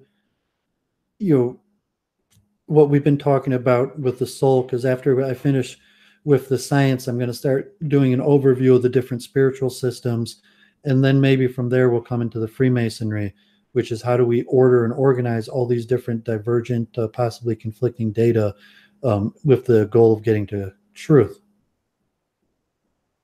So let's look at this concept of integral psychology from Michigan. Integral psychology. Series of presentations entitled Integral Psychology is based on Ken Wilber's book, Integral Psychology, published in 2000 by Shambhala Publications of Boston. Presentation, Integral Psychology, is based on the book's note to the reader. Chapter 1, the basic levels of waves, and Chapter 2, developmental lines or streams. So integral, lacking nothing of completeness, complete, perfect, uninjured, whole, entire, comprehensive, balanced, inclusive, essential for completeness. Psychology, the science of the human soul, specifically the systematic or scientific knowledge of the powers and functions of the human soul. The soul, the animating and vital principle in humankind, credited with the faculties of thought, action, and emotion, and conceived as forming an immaterial entity distinguished from but temporarily coexistent with the body. Animating and vital principle, energy, courage, spirit, fervor, affection, and any other noble manifestation of the heart or moral nature, inherent power or goodness. The soul is like the sun, which illuminates, sustains, and is reflected in the body and mind. Faculties of thought, action, and emotion. Thought, mind, knowing, seeing, understanding truth. Actions, will, creating, doing justice. Emotion, the heart, loving, feeling, unity, beauty. So an immaterial entity. Immaterial, not consisting of matter, incorporeal, spiritual. Spiritual, consisting of spirit, not material, incorporeal. Of or pertaining to the intellectual or higher endowments of the mind, mental, intellectual. Of or pertaining to the moral feelings or states of the soul, as distinguished from the external actions reaching and affecting the spirits. Of or pertaining to the soul or its affections as influenced by the spirit. Distinguished from but temporal coexistence with the body. The soul is different and distinct from the body, but associated with it like the reflection of a mirror for the limited time of physical life. The body is like a horse and the soul is like the rider. We identify with and care for the body as it is the vehicle for the soul, our true identity which exists after the body dies. Psychology, science of the psyche or soul. Psyche as an ancient sources several millennia old, referring to animating force or spirit in the body. Psyche, self, Atman, soul, spirit, subjectivity, higher self, spiritual self, spirit. So experimental psychology, born with Fechner, nurtured by Helmholtz and Donders, furthered by Wundt. So Gustav Fechner, 1801 to 87, German physicist and philosopher who founded the idea of psychophysics. He taught at the University of Leipzig, but left because of ill health. Developed experimental procedures still useful in experimental psychology for measuring sensations in relation to the physical magnitude of stimuli, establishing that as physical stimulation increases logarithmically, sensation increases arithmetically. Fechner's contribution devised an equation to express the Weber-Fechner's law, S equals K log I. Mental sensation varies as a logarithm of material stimulus. Principal scientific work, Elements of Psychophysics, 1860, and Life After Death, 1835, and much more. And Body, Mind, and Spirit. In the first, from Fechner's life after death, in the first stage, his body develops itself from its germ, working out organs for the second. In the second stage, his mind develops itself from the germ, working out organs for the third. And third, the divine germ develops itself, which lies hidden in every human mind. So Fechner maintained the whole universe is spiritual in character, the phenomenal world of physics being merely the external manifestation of the spiritual reality. Atoms are only the simplest elements in a spiritual hierarchy leading up to God. So von Helmholtz and Donderds. Helmholtz described visual and auditory perception. Donderds investigated reaction time, studying the time to make mental operations. Many others in and around Germany contributed to the beginning of psychology. So Wilhelm Wundt, 1879, University of Leipzig, started the psychology laboratory, generally considered the father of modern scientific psychology. Wundt said Fechner was the first to introduce exact methods, exact principles of measurement and experimental observation for the investigation of psychic phenomena. So the roots of modern psychology lie in the spiritual traditions such as Eastern and Western mysticism, Buddhism, Hinduism, Taoism, Judaism, Christianity, and Islam that were translated into perennial philosophy, then psychology, all which taught matter and the spirit are inseparable, two aspects of one reality. Psychology is the study of human consciousness and its manifestations in behavior. Consciousness includes functions, perceptions, desire, will, and action, structures, body, mind, soul, and spirit, states, normal, walking, dreaming, sleeping, and altered, modes, aesthetic, moral, scientific. The problem with psychology is the different schools of psychology that have historically developed have often reduced consciousness to only one of its many aspects and proclaimed it is the most important or only aspect worth study. For example, the following schools have reduced consciousness to behavioralism as observable behavioral manifestations, psychoanalysis, structures of the ego and their impact on the id, existentialism, the personal structures and modes of intentionality, transpersonal altered states of consciousness, Asian psychologies, transformational from person to transpersonal, cognitive, objective neural functions.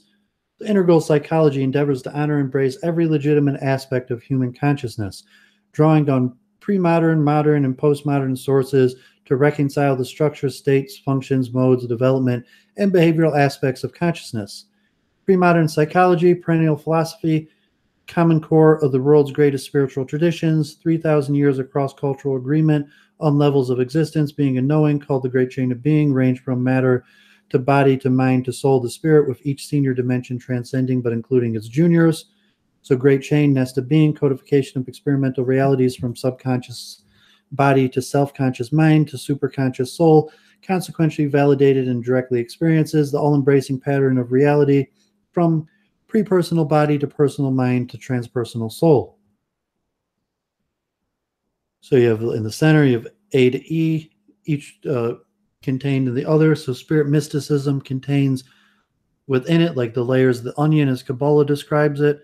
Spirit mysticism contains the soul and theology, which contains mind and psychology, which contains life and biology, which contains matter and physics. Another nice diagram. Further diagrams of different ways. So there on the upper right, you have your Kabbalistic, your world of action, formulation, creation, emanation, compared to different systems in Christianity, Islam, Hindu, the Atman, causal body, subtle body, gross body, Buddhism, Buddha nature, subtle mind, gross mind, five senses, Chinese. Also, you have the Spiros. So each level of reality can be studied separately. The marvels of the terrestrial plane are being unveiled at the astonishing rate by the physical sciences. The intermediate realm adds life and consciousness. Biology helps to understand the former. And for light on the later, we turn to durable findings of phenomenology, depth psychology, and parapsychology, as well as aspects of shamanism and folk religion. The theologies of the great traditions describe God's knowable nature, the celestial plane from a variety of cultural angles, and the literature of mysticism carries the mind as far as it can journey into God's absolute and infinite depths. The higher levels available to all, but as potentials, not givens. Great nest of being is morphogenic, differentiating, inducing, form producing, field that provides the developmental space in which human potentialities can unfold from matter to body to mind to soul to spirit. You got holons, a whole that is part of other wholes. Holarchies are levels of increasing wholeness, as in atoms, the molecules, the cells, the organisms, the ecosystems, qualitatively distinct, holistic patterns, infinitely shaded. Natural states of consciousness, gross body waking supports material mind access to ego, subtle body dreaming supports emotional mental mind access to soul, casual body deep sleep supports the spiritual mind access to spirit. Altered states of consciousness, peak experiences allow a peak at a higher level of consciousness, can occur at any stage of development but are temporary, can be induced by physical, mental, or spiritual means, drugs, arts, prayer, fasting, meditation. Interpreting peak experience. How can we interpret experiences depends on our level of development. So exocentric people having a mystical peak experience may interpret it as their being unique, chosen, or superior to others, leading to greater ego inflation. 7 ages of person. So each age takes about 7 years. Like the 7 chakras, the physical, up to the first 7 years, emotional, sexual, then logical, the 21, vision, logical, psychic, subtle, casual. Consciousness and cognition. Western psychology has come to define cognition and consciousness through a very narrow lens of scientific materialism as the apprehension of exterior objects, excluding other forms of consciousness and cognition, such as the interior and subjective modes of knowing. Cognitive development is necessary but not sufficient for other developments such as moral, ego, artistic, affective, and self-development. Moves through predictable and universal stages of sensomotor, pre-operational, concrete, formal, and post-formal. Stage of the cognitive development, pre-operational, first-person perspective, the egocentric, then the concrete, operational, second-person perspective, ethnocentric, formal operational, third-person perspective, world-centric, post-formal, multiple perspective, pluralistic, integral. Some developmental lines, morals, effects, self-identity, psychosexuality, role-taking, interpersonal, creativity, altruism, worldviews, logical, mathematical, empathy, kinesthetics. The development proceeds along different lines at different rates. Each line follows similar, predictable, sequential hierarchical stage like sensomotor, pre-conventional body, concrete actions, conventional rules, mind, formal, abstract, post-conventional, mind, soul. Nice chart. Okay, so that's pretty interesting overview of that book. So now we're starting to see how the esoteric stuff is going to fall together with the science. So not only as the God to explain the gaps, but really we're going to see what science is going to further explain, what science is never going to explain, and what spirituality will explain. I got one other one I liked also, this Hut, Harmonic Universalism, Hut, another similar perspective of the other two, combining science with the spiritual. And we'll look into perennialism, so we'll have to overview thousands of years of different traditions and look for some commonalities and different understandings, and then maybe try to revise a modern day global Freemasonry. There's the syllabus. Introduction to the Path of Knowledge, the Universum, Vibration Theory, Hut, Total Evaluation, Evolution, Joined Issues with Gnosticism, and the idea the path is the most important. So grand questions: why the Universum exists and how has it been born? What is man's part in this huge entirety? Can these questions be answered? Is there reasonable information available? Are man's guesses of any importance? Introduction to the Path of Knowledge. Path of knowledge, consciousness, wisdom, what can be done? Where are we? The Universum is time-space conquered by the wisdom, which has required emanation. Absolute is the connection to the modern science, the basis of life and total evolution in light of the Hut theory. Ancient information has an important role. Path, wearing information is more important.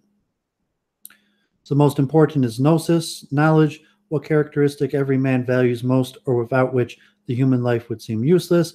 What is most important? Then the Universum has been able to donate to man. What is the presence and what here and now means? So what the reality is made of. Gnosis, or knowable knowledge, emotion, and experience, expands consciousness towards the truth.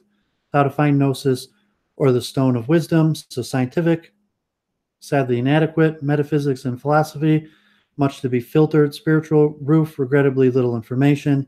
Esoteric and mental science, sophies, walls, ancient knowledge. What kind of the soup if all the knowledge of mankind, scientific, spiritual, esoteric, and ancient, is united into optimal whole?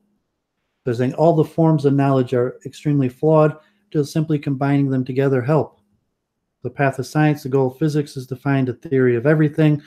Problems with empirical principles, basic nature of energy, the particle theory, what is the contents, energy balance of the universum, the born of life, how the pile of molecules can be started to grow, breed, and move, the sword of Damocles and the razor of Occam. Einstein gave nice advice: the more important than knowledge is imagination. So, seeker for truth, humble altruist, healer of mankind, foolhardy, Don Quixote, resilient hard worker, strong yearning for truth, good knowledge of natural science, open-minded researcher of knowledge, analytic, philosophical, and rational. So, coincidence or vision. Coincidence is a scientific sense, same as intermediate or discasual, and it means magic. Visions and manifestations, the more concrete and purposeless manifestations, the more ignoble spirit is in question. Objective interpretation is the second problem.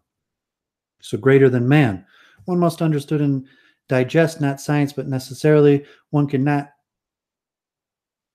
own their own knowledge, just relay and spend. Unlessing what the truth seeker owns or thinks to own is meaningless. Only the intensity of pain value his worth. Studying truth is expanding one's power, which is the basis of one's growing perfection. Instead, ownership makes man itself satisfied, limp, and proud. So avoid debate, forget prejudices. For a start, take a twinkle in the eye corner. So Sir Francis Bacon, avoid disputing and confusing, believing and taking for granted, or seeking for issues to talk and discuss. Read that you could weigh and consider. So the truth, all that is belongs to eternity. Oneness divided to bits, chaos, perfection was transformed to imperfect, spaceness expanded and stretched, the truth was spalled and diluted to relative. Thoughts and emotions are only possible energies, it is a question of order. Truth is to set the matters in the right context. Everything returns back to perfect as an expanded entirety. Time, space, number, quantities are completed.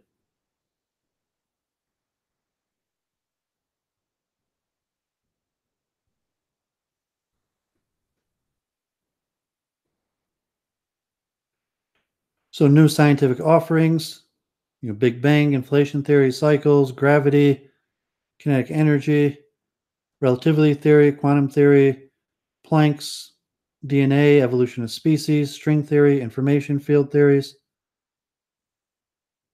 problems of science, basic nature and origins of energy, dark matter, gravity, victory of matter over antimatter, dualism in matter in Heisenberg's uncertainty, entanglement phenomenon and teleportation, foundation of life, DNA, epigenetics and the evolution of species, man's brain work, emotions and consciousness, capitalistic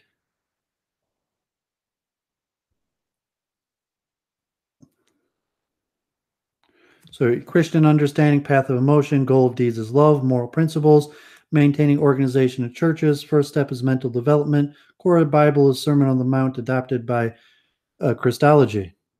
So problems of religion, doctrines are cast iron, conflicting and old, earth and institute centrism, over 200 contentious religions, salvation and perdition doctrines, condemning body ascent, ignoring spirit, conception of grace, mental laziness, bloodshed of Christ, idolization and martyrdom, purpose sanctifies means, truth is forgotten, reincarnation is not denied in the Bible. So mental science, ancient knowledge, triune God, already the Samaritans, absolute and personal God, Brahman's breath of cycles, Christ, Son being King, spiritual realms, total spirits, mental evolution, emanation, God is perfect, gold is perfect, reincarnation, and karma's law. Harmonic Universum Hut, over 10 years, intense reasoning and analyzing. Ground relies on science, stone foundation. Religion is like a roof. Mental science intervening. Bridge over gap, walls for the house. Patchwork picture of which is unknown. Some of the pieces missing, some wrong. Detective worth, beliefs view. Intact, consistent, whole. So knowledge, consciousness. Highest manifest consciousness. Thought and emotion energy expands, individualizing consciousness. Consciousness is timeless and limitless, interacts with perfect, is emanated from God.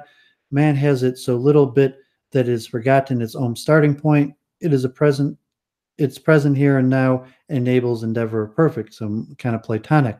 So individualized be free will, siege, which is to grow and fill emptiness of time and space, individualization via free will experience single things, learns, collects information, deepens understanding, or expands consciousness.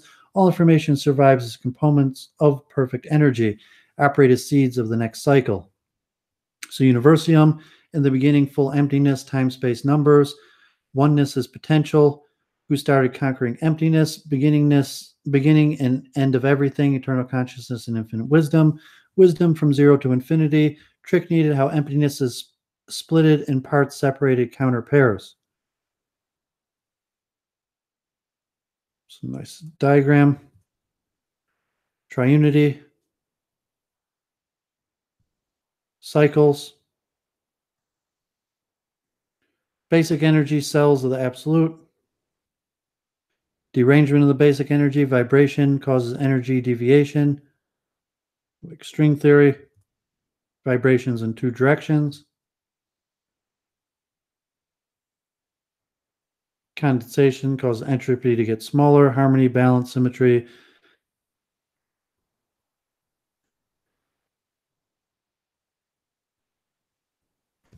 So inference of vibrations, special cases, standing on extinguishing waves, atoms, microcosmos like a tin memory. From higher frequencies, separates universe. Asymmetry means transformation of influence. Elementary particles possess electric and nuclear forces. Virtual particles transmit information about lumps and pits. The Harmonic Universum, vibration theory. The heart of physics, intact and whole. Medium, absolute, dynamic ether. Energy phases. The elements of kinetic energy, gravity, emotion, thought and energy, consciousness. So here they're trying to explain these esoteric ideas. So it's interesting. I might just skim through these. And we were talking about the Atlantis and epochs and different spiritual systems of harmony. Foundations of life. DNA inheritance, nanotechnics, evolution, scheme of individualization. So trying to combine these spiritual theories together with science, taking these ancient ideas and trying to best correspond them to modern science, which is some aspect, that's Freemasonry, that's esoteric Duvidism, that's perennialism, hierarchy of spirits, or the rejection of hierarchy. Man's main body, causal body, fire element, seat of consciousness, the dream state. Different phases corresponding to astrology.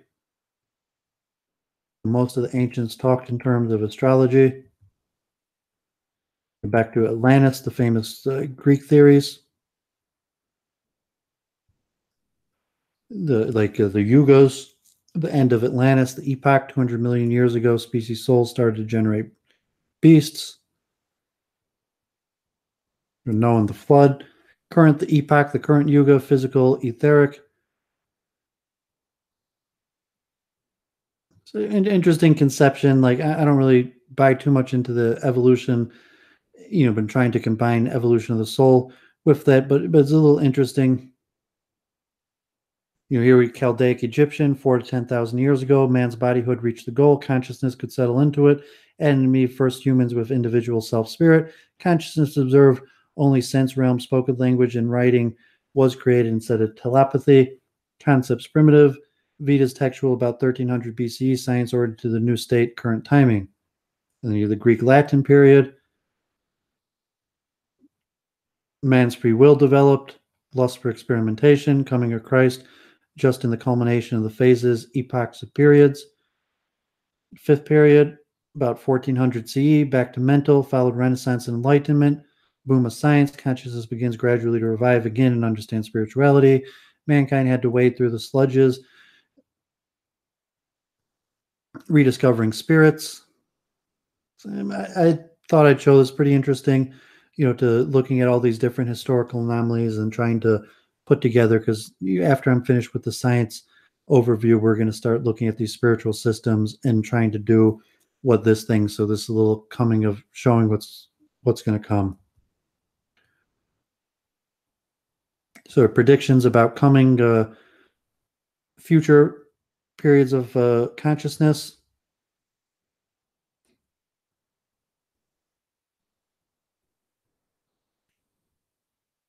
There's lots of spiritual literature like this. The Middle Ages, historical literature is full of stuff like that. Today, there's a lot of Masonic, esoteric literature, and it's usually like this, where it's just trying to tie together all these different things.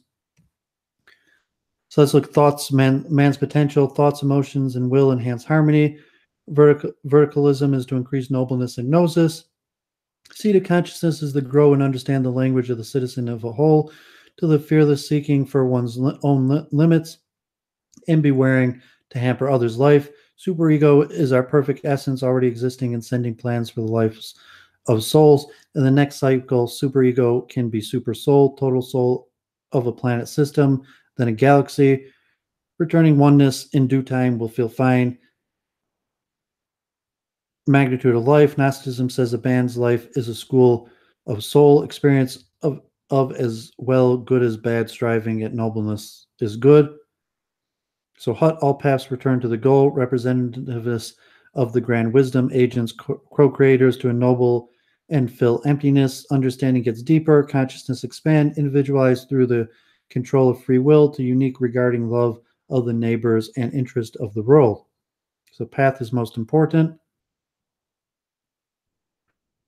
So Hut is gnosis of any extensive penetrating context or framework for thinking and self-examination, which enables wisening.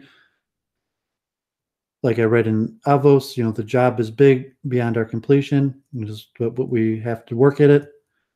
So we're citizens of the whole, opened eyes of the citizenship of the whole universum, superstition, gullibility, and fears away, rational and approved by heart, mind is happy, soul smiles, and mental consciousness is expanding. Good knowledge pays to share, and I believe many will get advantage. Critics is necessary, digesting by pondering. Path of knowledge is necessary. Path of emotion is deficient for modern people. Gnosis must be raised, and people awaken to seek for the bowl original sin. Egoism, pursuit of self-interest, and greed for power and ambition must become ashamed. Pressure, obtruding, and debate are bad, but mental laziness and conservatism and peripherals must be won. Matter itself advocates these slides may inspire to imply more knowledge. So evolution continues. So the goal of goals, one reaches citizenship of the whole by understanding without prejudices and gullibility. The opposite is said about the year 150. We're not made free by mere baptism, but knowledge about who we are and what have become of us, where we've been and where we have fallen into, where we're heading and from which we have been liberated, which is to be born and what is to be reincarnated. So it's similar to some of actually stuff from Perkyavos.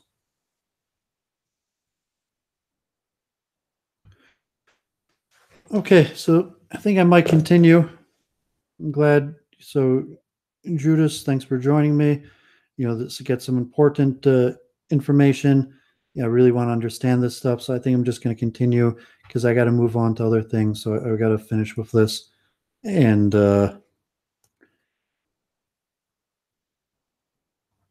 so we're talking about the predictive brain. So I got this one more on the predictive brain, and this one's actually kind of long. And this I'm going to finish with this. So we'll see how much time if I read more of it. But it might take an hour to read it. So we'll see if I read the whole thing or just parts of it. But I've had this from Behavioral and Brain Sciences 2013. And it has a response. The article is about 20 pages. But a really good overview from Andy Clark of Edinburgh. So what's next? Whatever next, predictive brains. situated agents in the future of cognitive science. Brains, it has recently been argued, are essentially prediction machines. They are bundles of cells that support perception and action by constantly attempting to match incoming sensory inputs with top-down expectations or predictions. This is achieved using a hierarchical generative model that aims to minimize prediction error within a bidirectional cascade of cortical processing. Such accounts offer a unifying model of perception and action, illuminate the functional role of attention, and may neatly capture the special contribution of cortical processing to adaptive success. This target article critically examines the hierarchical prediction machine approach, concluding that it offers the best clue yet to the shape of a unified science of mind and action. Sections 1 and 2 lay out the key elements and implications of this approach. Section 3 explores a variety of pitfalls and challenges, spanning the evidential and methodological and more properly conceptual. The paper ends, section 4 and 5, by asking how such approaches might impact our more general vision of mind, experience, and agency. So we'll start with the Helmholtz, just the modern recent history. From Helmholtz, introduction, prediction machines. From Helmholtz to action-oriented predictive processing. The whole function of the brain is summed up error correction. So wrote Ashby, the British psychiatrist and cyberneticist, some half a century ago. Computational neuroscience has come a long way since then. There is now increasing reason to believe that Ashby's admittedly somewhat vague statement is correct, and that it captures something crucial about the way that spending metabolic money to build complex brains pays dividends in the search for adaptive success. In particular, one of the brain's key tricks, it now seems, is to implement dumb processes that correct a certain kind of error in the multi-layer prediction of input in mammalian brains. Such errors look to be corrected within a cascade of cortical processing events in which higher level systems attempt to predict the inputs to lower level ones on the basis of their own emerging models of the causal structure of the world. Errors in predicting level inputs cause the higher level models to adapt so as to reduce the discrepancy. Such a process, operating over multiple linked higher level models, yields a brain that encodes a rich body of information about the source of signals that regularly perturb it. Such models follow Helmholtz in depicting perception as a process of probabilistic knowledge-driven inference. From Helmholtz comes the key idea that sensory systems are in the tricky business of inferring sensory causes from their bodily effects. This in turn involves computing multiple probability distributions, since a single such effect will be consistent with many different sets of causes distinguished only by their relative probability of occurrence. Helmholtz's insights informed influential work as part of the cognitive psychological tradition that became known as analysis by synthesis. In this paradigm, the brain does not build its current model of distal causes, its model of how the world is, simply by accumulation from the bottom up, a mass of low-level cues such as edge maps and so forth. Instead, the brain tries to predict the current state of cues from its best models of the possible causes in this way. The mapping from low to high-level representations is computed using the reverse mapping from high to low-level representations. Helmholtz's insight was also pursued in an important body of computation and neuroscientific work. Crucial to this lineage were seminal advances in machine learning that began with pioneering connectionist work on backpropagation learning and continued with the work of aptly named Helmholtz machine. The Helmholtz machine sought to learn new representations in a multi-level system, thus capturing increased deep regularities within a column without requiring the provision of copious pre-classified samples of the desired input-output mapping. In this respect, it aimed to improve upon standard backpropagation-driven learning. It did this by using its own top-driven connections to provide the desired states for the hidden units, thus self-supervising the development of its perceptual recognition model using a generative model that tried to create the sensory patterns for itself. The generative model, in this quite specific sense, aims to capture the statistical structure of some set of observed inputs by tracking the causal matrix responsible for the varied structure. A good generative model for vision would thus seek to capture the ways in which observed lower-level visual responses are generated by interactive web of causes, for example, the various aspects of visual presented scene. In practice, this means top-down connections with multi-level, hierarchical, and bidirectional system to encode a probabilistic model of the activities of units in groups of units within lower levels, thus tracking interacting causes and signal source, which might be the body of the external world. In this switch, the strategy of using top-down connections is to try to generate, using high-level knowledge, a kind of virtual version of the sensory data via a deep multi-level cascade that lies at the heart of hierarchical predictive coding approaches to perception. Such approaches, along with the recent extensions to action as exemplified in Friston, form the main focus of the present treatment. These approaches combine the use of top-down probabilistic generative models with a specific vision of one way which such downward influence might operate. That way, borrowing from work in linear predictive coding, depicts the top-down flow as attempting to predict and fully explain away the driving sensory signal, leaving only any residual prediction errors to propagate information forward within the system. Predictive coding itself was first developed as a data compression strategy in signal processing, thus considered a basic task such as image transmission. In most images, the value of one pixel regularly predicts the value of its nearest neighbor, with differences marking important features such as boundaries between objects. That means the code for a rich image can be compressed for a properly informed receiver by encoding only the expected variation in the cases where the actual value departs from the predicted one. What needs to be transmitted is therefore just the difference, the prediction error, between the actual current signal and the predicted one. This affords major savings on bandwidth and economy that was driving force behind the developments of the techniques of Flanagan and others at Bell Labs during the 50s. Descendants of this kind of compression techniques are currently used in JPEGs and various forms of audio compression, and in motion compressed coding for video. The information that needs to be communicated upward under all these regimes is just the prediction error, the divergence from the expected signal transposed in the ways we are about to explore to the neural domain that makes predictions error into a kind of proxy for sensory information. Later, we will consider predictive processing of the larger setting of information theory and entropy. We will see that prediction error reports the surprise induced by a mismatch between the sensory signals encountered and those predicted, more formally, and to distinguish it from surprise in the normal experientially loaded sense that is known as surprisal. Hierarchical predictive processing combines the use within a multi-level bidirectional cascade of top-down probabilistic generative models with the core predictive coding strategy of efficient encoding and transmission. Such approaches, originally developed in the domain of perception, have been extended by Friston and others to encompass action and to offer an attractive unifying perspective on the brain's capacity for learning, inference, and the control of plasticity. Perception and action, if these unifying models are correct, are intimately related and work together to reduce prediction error by sculpting and selecting sensory inputs. In the remainder of the section, I will rehearse some of the main features of these models before highlighting some of their most conceptually important and challenging aspects. Escaping the black box. A good place to start is with what might be thought of as the view from inside the black box. For the task of the brain, when viewed from a certain distance, can seem impossible. It must discover information about likely causes of impinging signals without any form of direct access to their source, thus considering a black box taking inputs from a complex external world.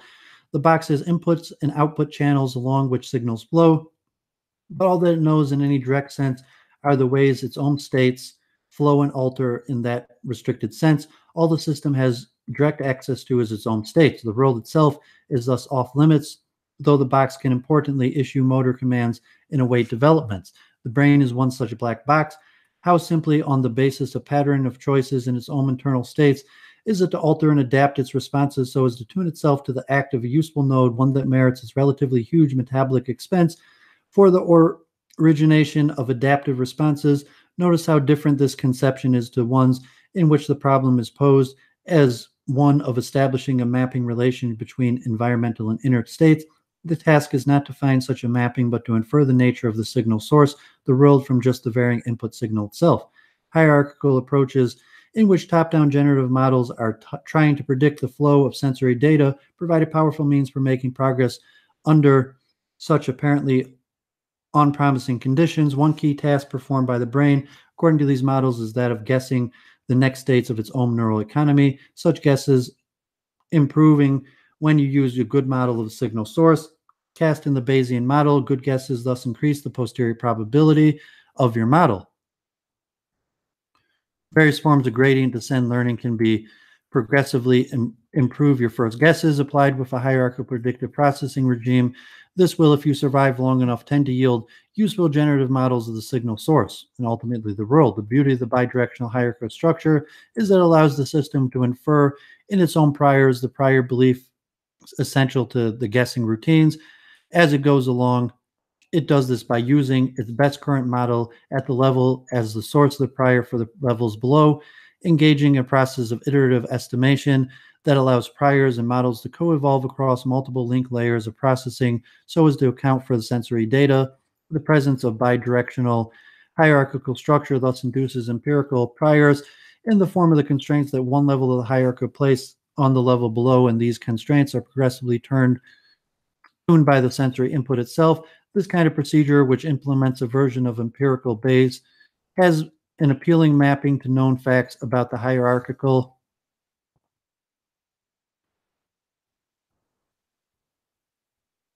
and reciprocatory connected structure and wiring cortex. A classic example of combining this kind of hierarchical learning with the basic predictive coding strategy described previously, the model of predictive coding in the visual cortex. At the lowest level, there is some pattern of energetic stimulation transduced by sensory receptors from ambient light patterns produced by the current visual scene. These signals are then processed via a multi-level cascade in which each level attempts to predict the activity of the level below it via backward connections. The backward connections allow the activity at one stage of the processing to return as another input at the previous stage.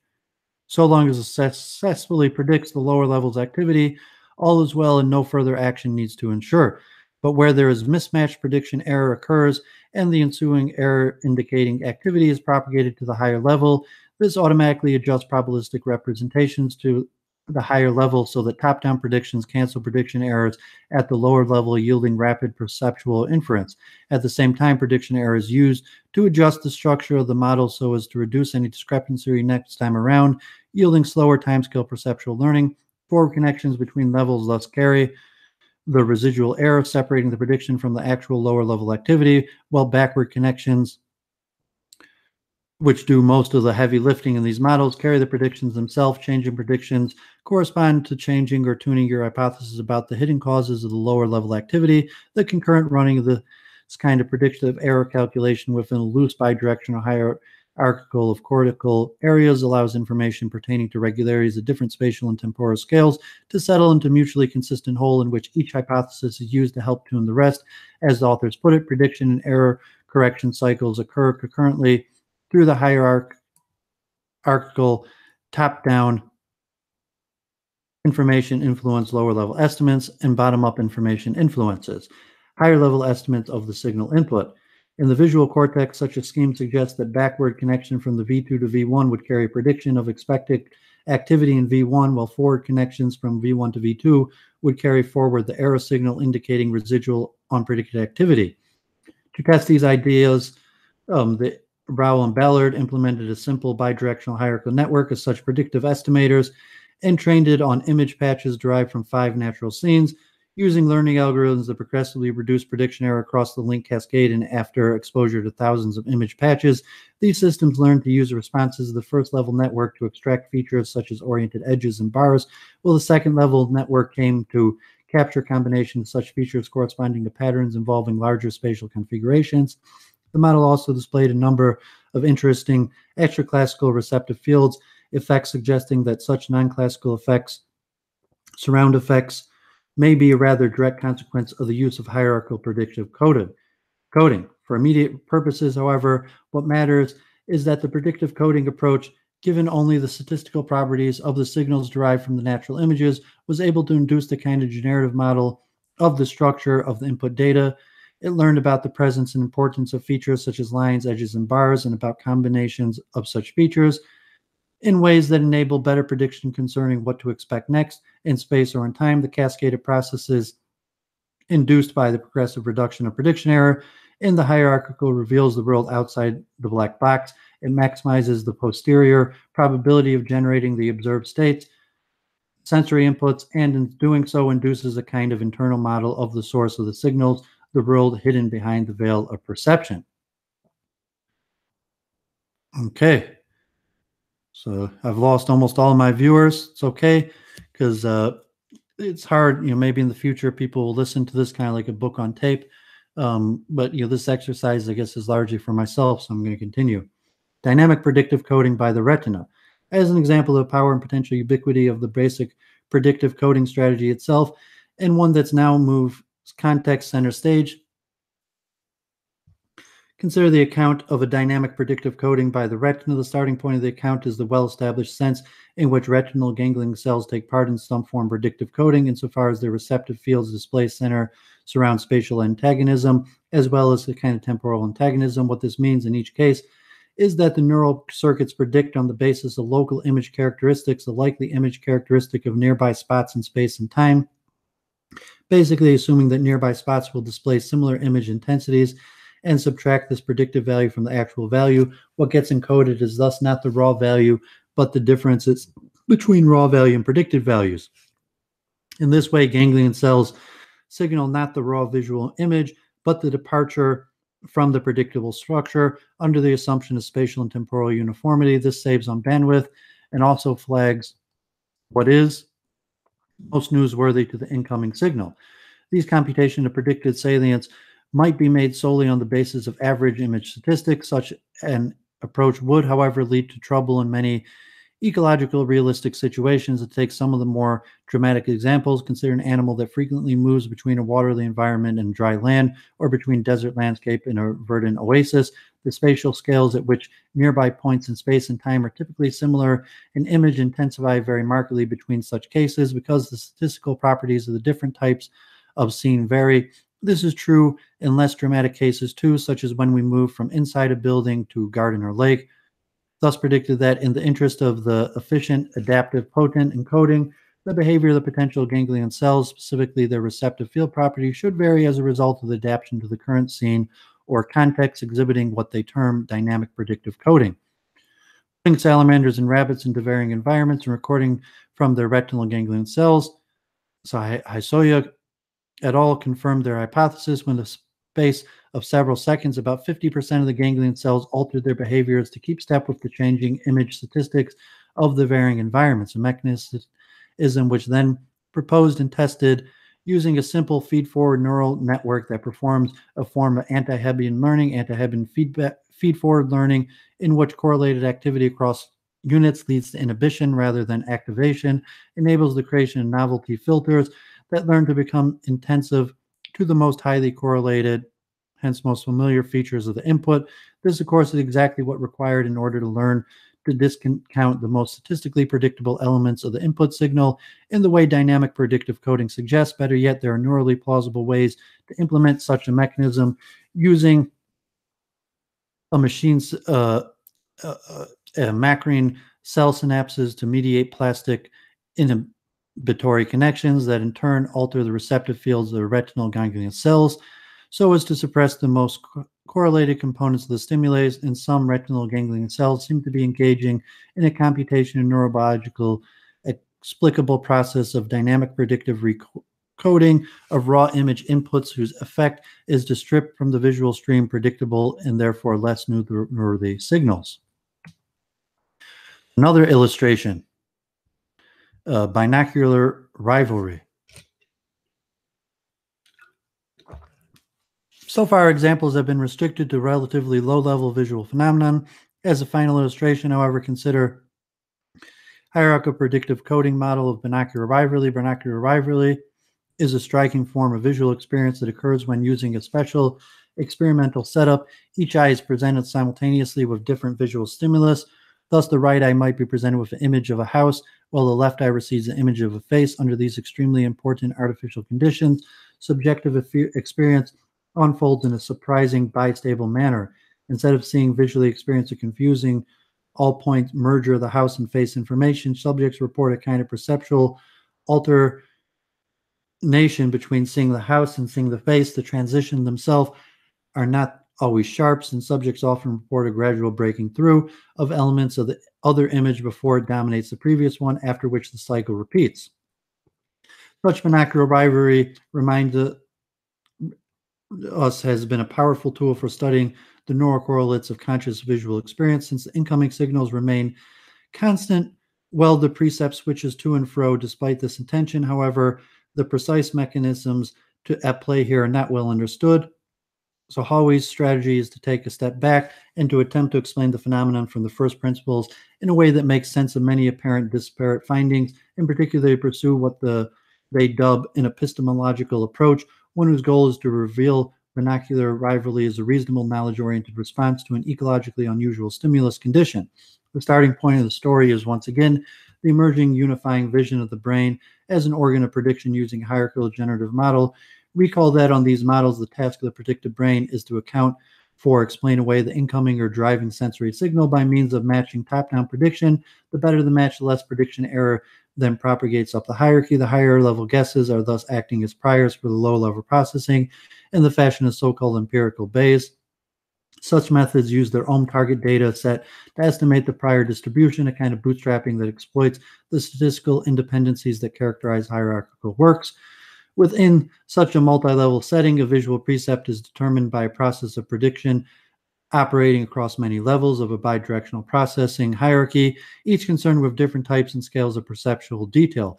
All the communicating areas are locked into a mutually coherent predictive coding regime, and their interactive equilibrium ultimately selects a best overall multi-scale hypothesis concerning the state of the visual presented world.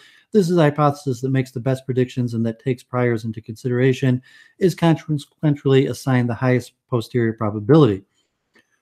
Other overall hypotheses at the moment are simply crowded out. They are effectually inhibited, having lost the competition to best account for the driving signal. Notice, though, what this means in the context of the predictive coding cascade. Top-down signals will explain away by predicting only those elements of the driving signal that conform to and hence are predicted by the current winning hypothesis. In the binocular rivalry case, however, the driving bottom-up signal contains information that suggests two distinct and incompatible states of visual presented world. For example, face at location X, house at location X. When one of these is selected as the best possible hypothesis, it will account for all and only those elements of the driving input that the hypothesis predicts. As a result, prediction error for the hypothesis decreased, but prediction error associated with the elements of the driving signal suggestive of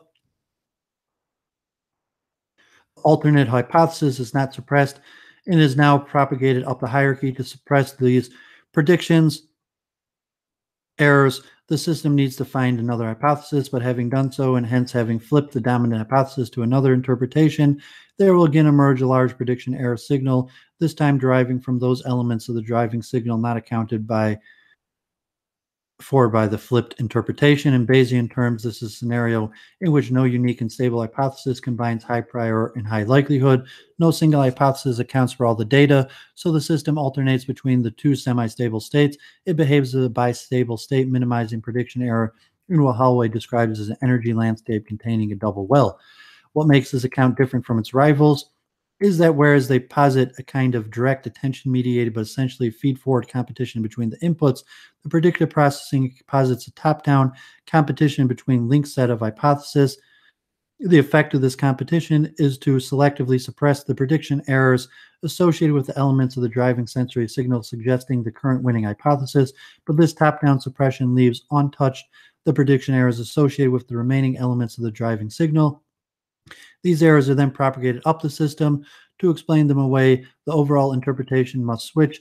This pattern repeats, yielding the distinctive alternations experienced during dysoptic viewing of inconsistent stimuli. Why, under such circumstances, do we not simply experience a combined or interwoven image, a kind of house-space mashup, for example? Although such partially combined precepts do apparently occur for brief periods of time, they are not sufficiently stable, and they do not constitute a viable hypothesis given our more general knowledge about the visual world. For its part, that the general knowledge that, for example, houses and faces are not present in the same place, at the same scale and at the same time, this kind of general knowledge may itself be treated as a systemic prior, albeit one pitched at a relatively high degree of abstraction. Such priors are sometimes referred to as hyperpriors. In the case at hand, What is captured is the fact that the prior probability of both a house and face being co-localized in time and space is extremely small. This indeed is the deep explanation of the existence of competition between certain higher level hypotheses in the first place. They contemplate because the system has learned that only one object can exist in the same place at the same time. This obviously needs careful handling since a single state of the world may be consistently captured by multiple high-level stories that ought not to compete in the same way. For example, seeing the new painting is valuable.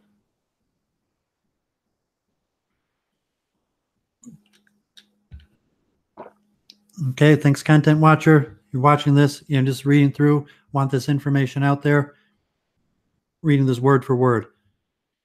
Action-oriented predictive processing. Recent work by Friston with colleagues generalized this basic hierarchy of predictive processing model to include action according to what I shall now dub action-oriented predictive processing.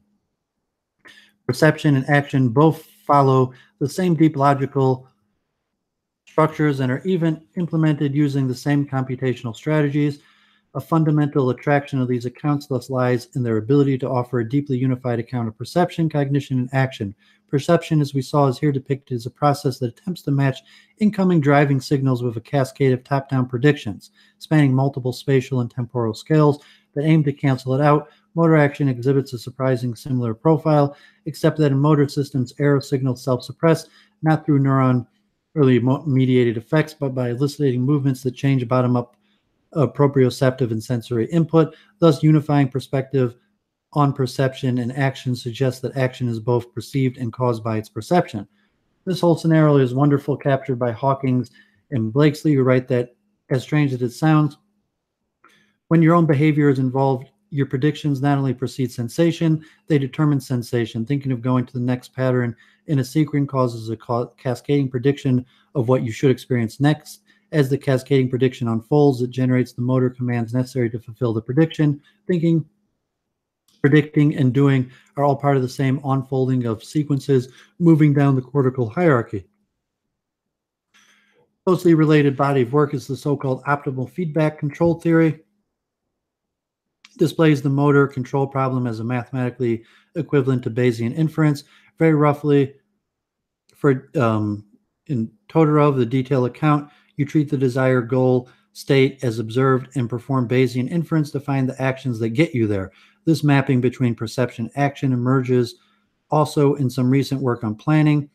The idea closely related to these approaches to simple movement control is that planning, we imagine a future goal state as actual, then we use Bayesian inference to find the set of intermediate states, which can now themselves be whole actions. They get us there. There is thus emerging a fundamentally unified set of computational models which, as Toysent comments, do not distinguish between the problems of sensory processing, motor control, or planning. Toysent's bold claims is modified, however, by the important caveat that we must in practice deploy approximations and representations that are specialized for different tasks. But at the very least, it now seems likely that perception and action are in some deep sense computational siblings, and that the best way of interpreting incoming information via perceptions are deeply the same as the best ways of controlling outgoing information via motor action. So the notion that there are such few specifiable computation principles governing neural function seems plausible. Action-oriented predictive processing goes further, however, in suggesting that the motor intentions actively elicit, via their unfolding into detailed motor actions, the ongoing streams of sensory, especially proprioceptive results that our brains predict. This deep unity between perception and action emerges most clearly at the context of so-called active inference, where the agent moves its sensors in a way that amounts to actively seeking or generating the sensory consequences that they, or rather their brains, expect. Perception, cognition, and action, if this unifying perspective proves correct, work closely together to minimize sensory prediction errors by selectively sampling and actively sculpting the stimulus array. They thus conspire to move a creature through time and space in ways that fulfill an ever-changing and deeply interanimating set of subpersonal expectations. According to these accounts, then, perceptual learning and inference is necessary to induce prior expectations about how the sensorium unfolds. Action is engaged to resample the world to fulfill these expectations. This places perception and action in intimate relation and accounts for both with the same principle. In some versions of this story, proprioceptive prediction errors act directly as motor commands. On these models, it is our expectation about the proprioceptive consequence of moving and acting that directly bring the moving and acting about.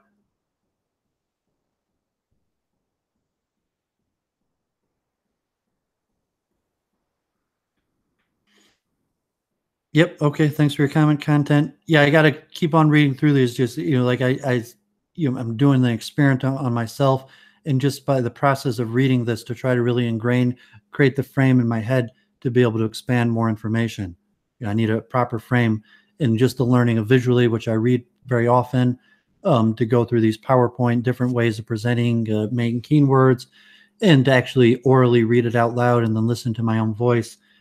So these YouTube video series are actually in some way an experiment I'm conducting on myself.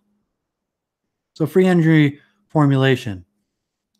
That large-scale picture of creatures enslaved to sense and to act in ways that make most of their sensory predictions come true find fullest expression in the so-called free energy minimalization framework, also Friston.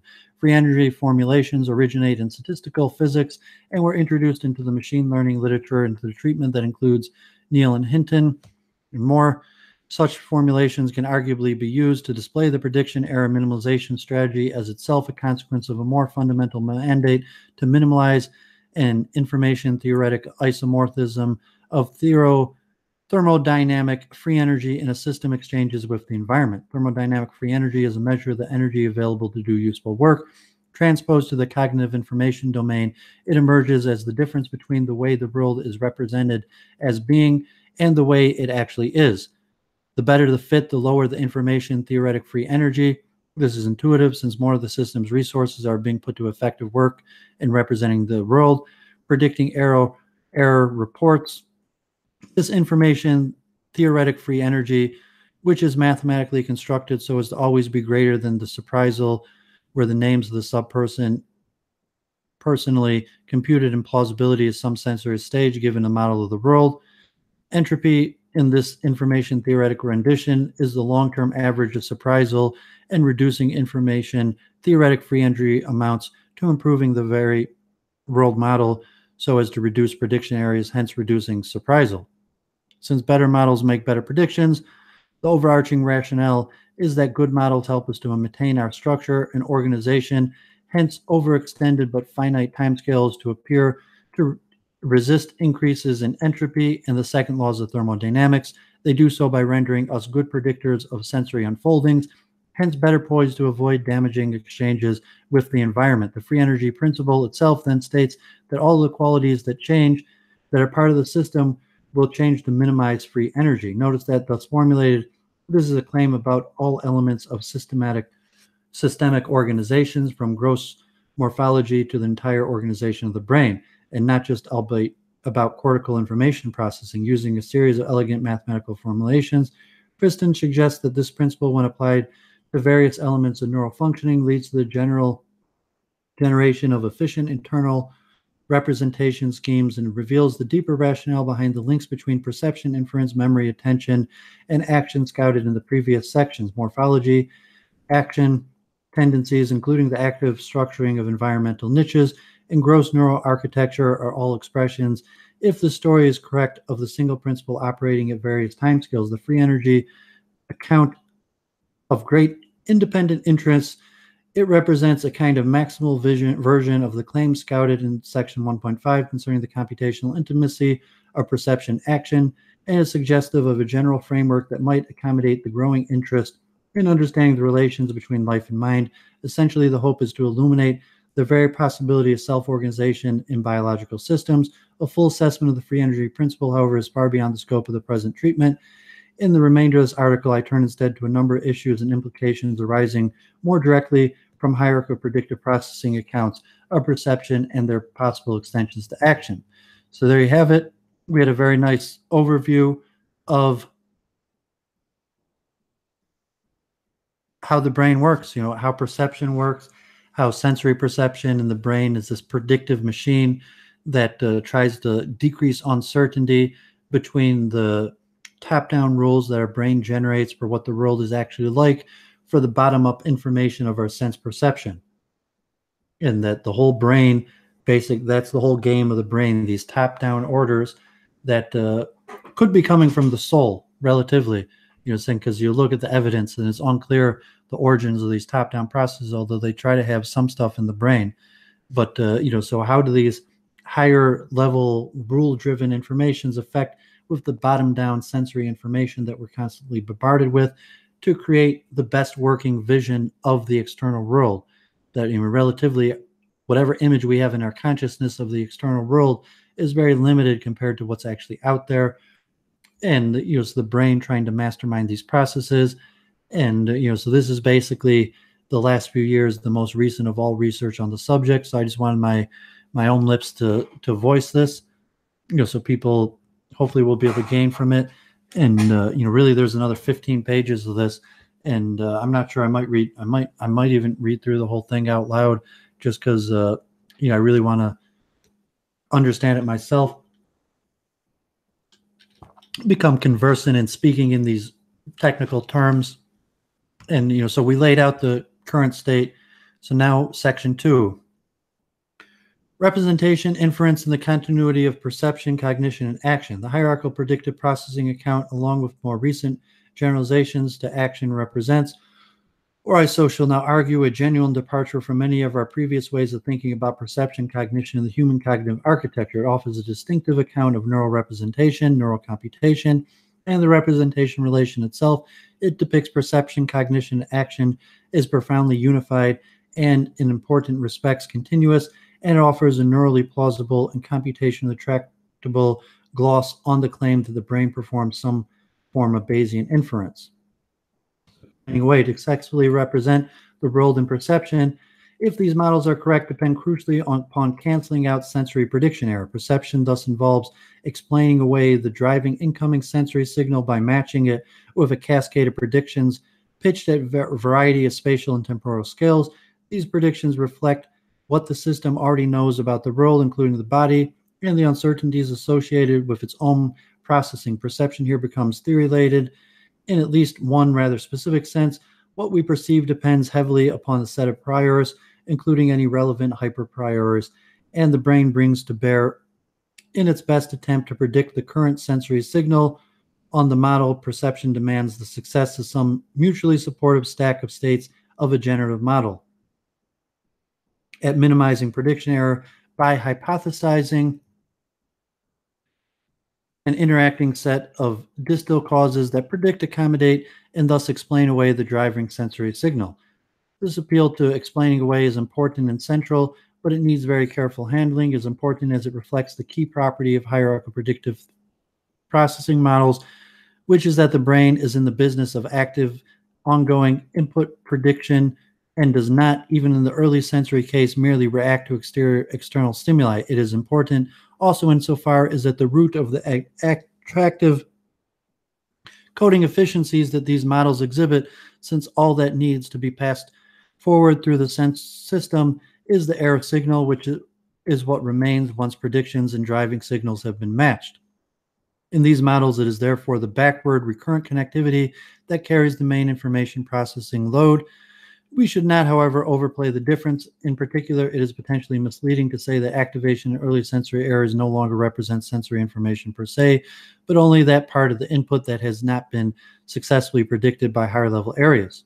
It is potentially misleading because this stresses only one aspect of what is actually depicted as a kind of duplex architecture, one that at each level combines quite traditional representations of input with representations of error. According to the duplex proposal, what gets explained away or canceled out is the error signal, which is depicted as computed by dedicated error units.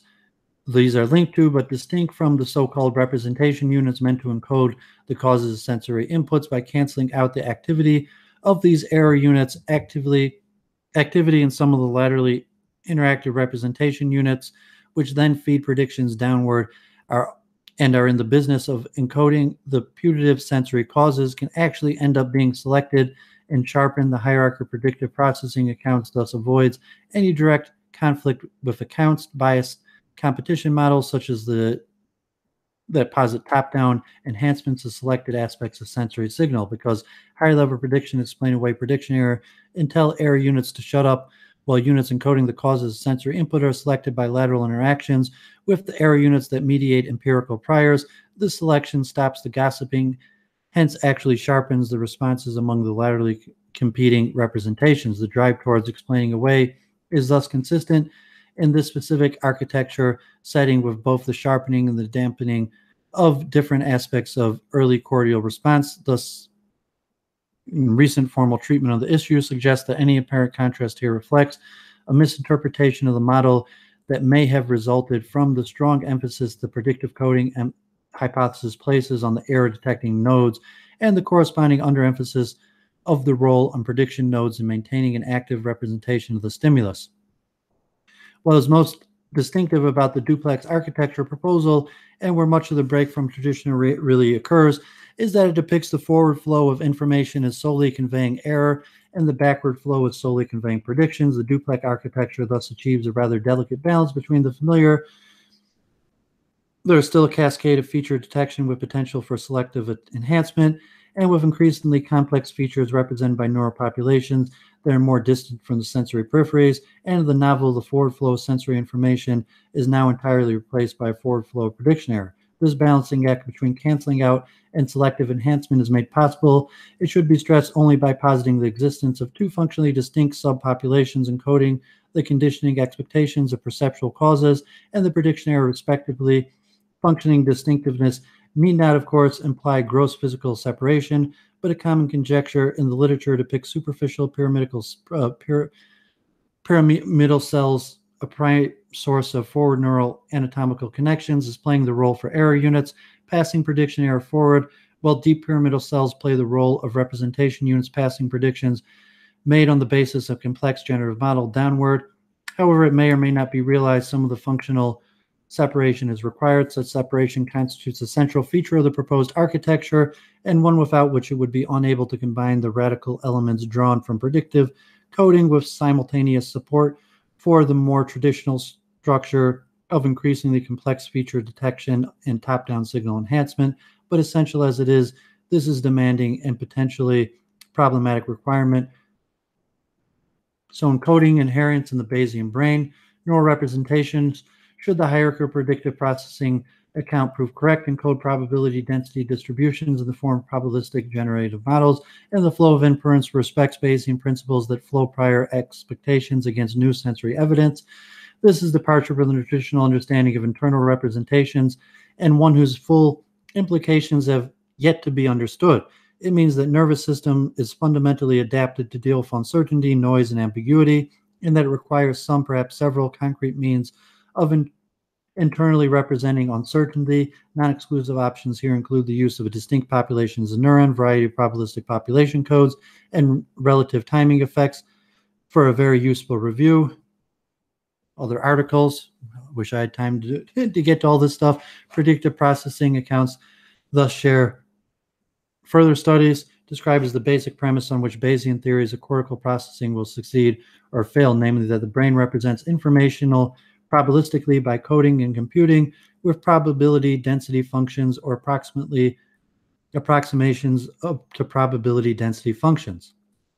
Such a model of representations apply that when we represent a state or feature of the world, such as the depth of a visible object, we do so not using a single computed value, but using a conditional probability density function that encodes the relative probability that the object is at a different depth given the available sensory information. The same story applies to higher level states and features. Instead of simply representing such words as cat on the mat, the probabilistic Bayesian brain will encode a conditional probability density function reflecting the relative probability of the state of affairs and any somewhat supported alternatives given the available information. This information base will include both the bottom-up driving inferences from multiple sensory channels and top-down context fixing information of various kinds. At first, the system may avoid committing itself any single interpretation while confronting an initial flurry of error signals, which are said to constitute a major component of early evoked responses as competing beliefs propagate up and down the system. This is typically followed by rapid convergence upon a dominant theme with further details. subsequently negotiated. The setup thus favors the kind of recurrent negotiated just at a glance model where we first identify the general scene, perhaps including general effective elements, followed by the details. This affords a kind of forest first, tree second approach. This does not mean, however, that the context effects will always take time to emerge and propagate downward. In many, indeed most real-life cases, substantial context information is already in place when new information is encountered. An apt set of priors is thus often already active, poised to impact the processing of new sensory inputs without further delay. This is important. The brain, in ecologically normal circumstances, is not just suddenly turned on and some random or unexpected input delivered for processing, so there's plenty of room for top-down influence to occur even before the stimulus is presented. This is especially important in the crucial range of cases where we, by all our actions, help to bring the new stimulus about.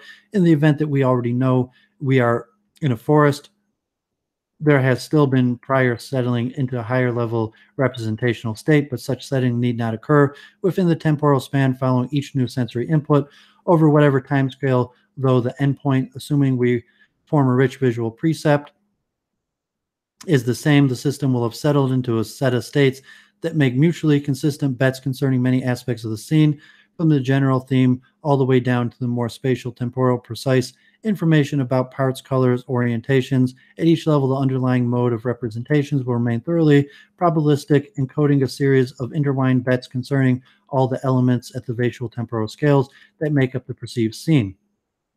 So in what sense are such systems truly Bayesian? So Knil and Poge, the real test of Bayesian coding hypothesis and whether neural computations that result in perceptual judgments of motor behavior take into account the uncertainty available at each stage of the processing.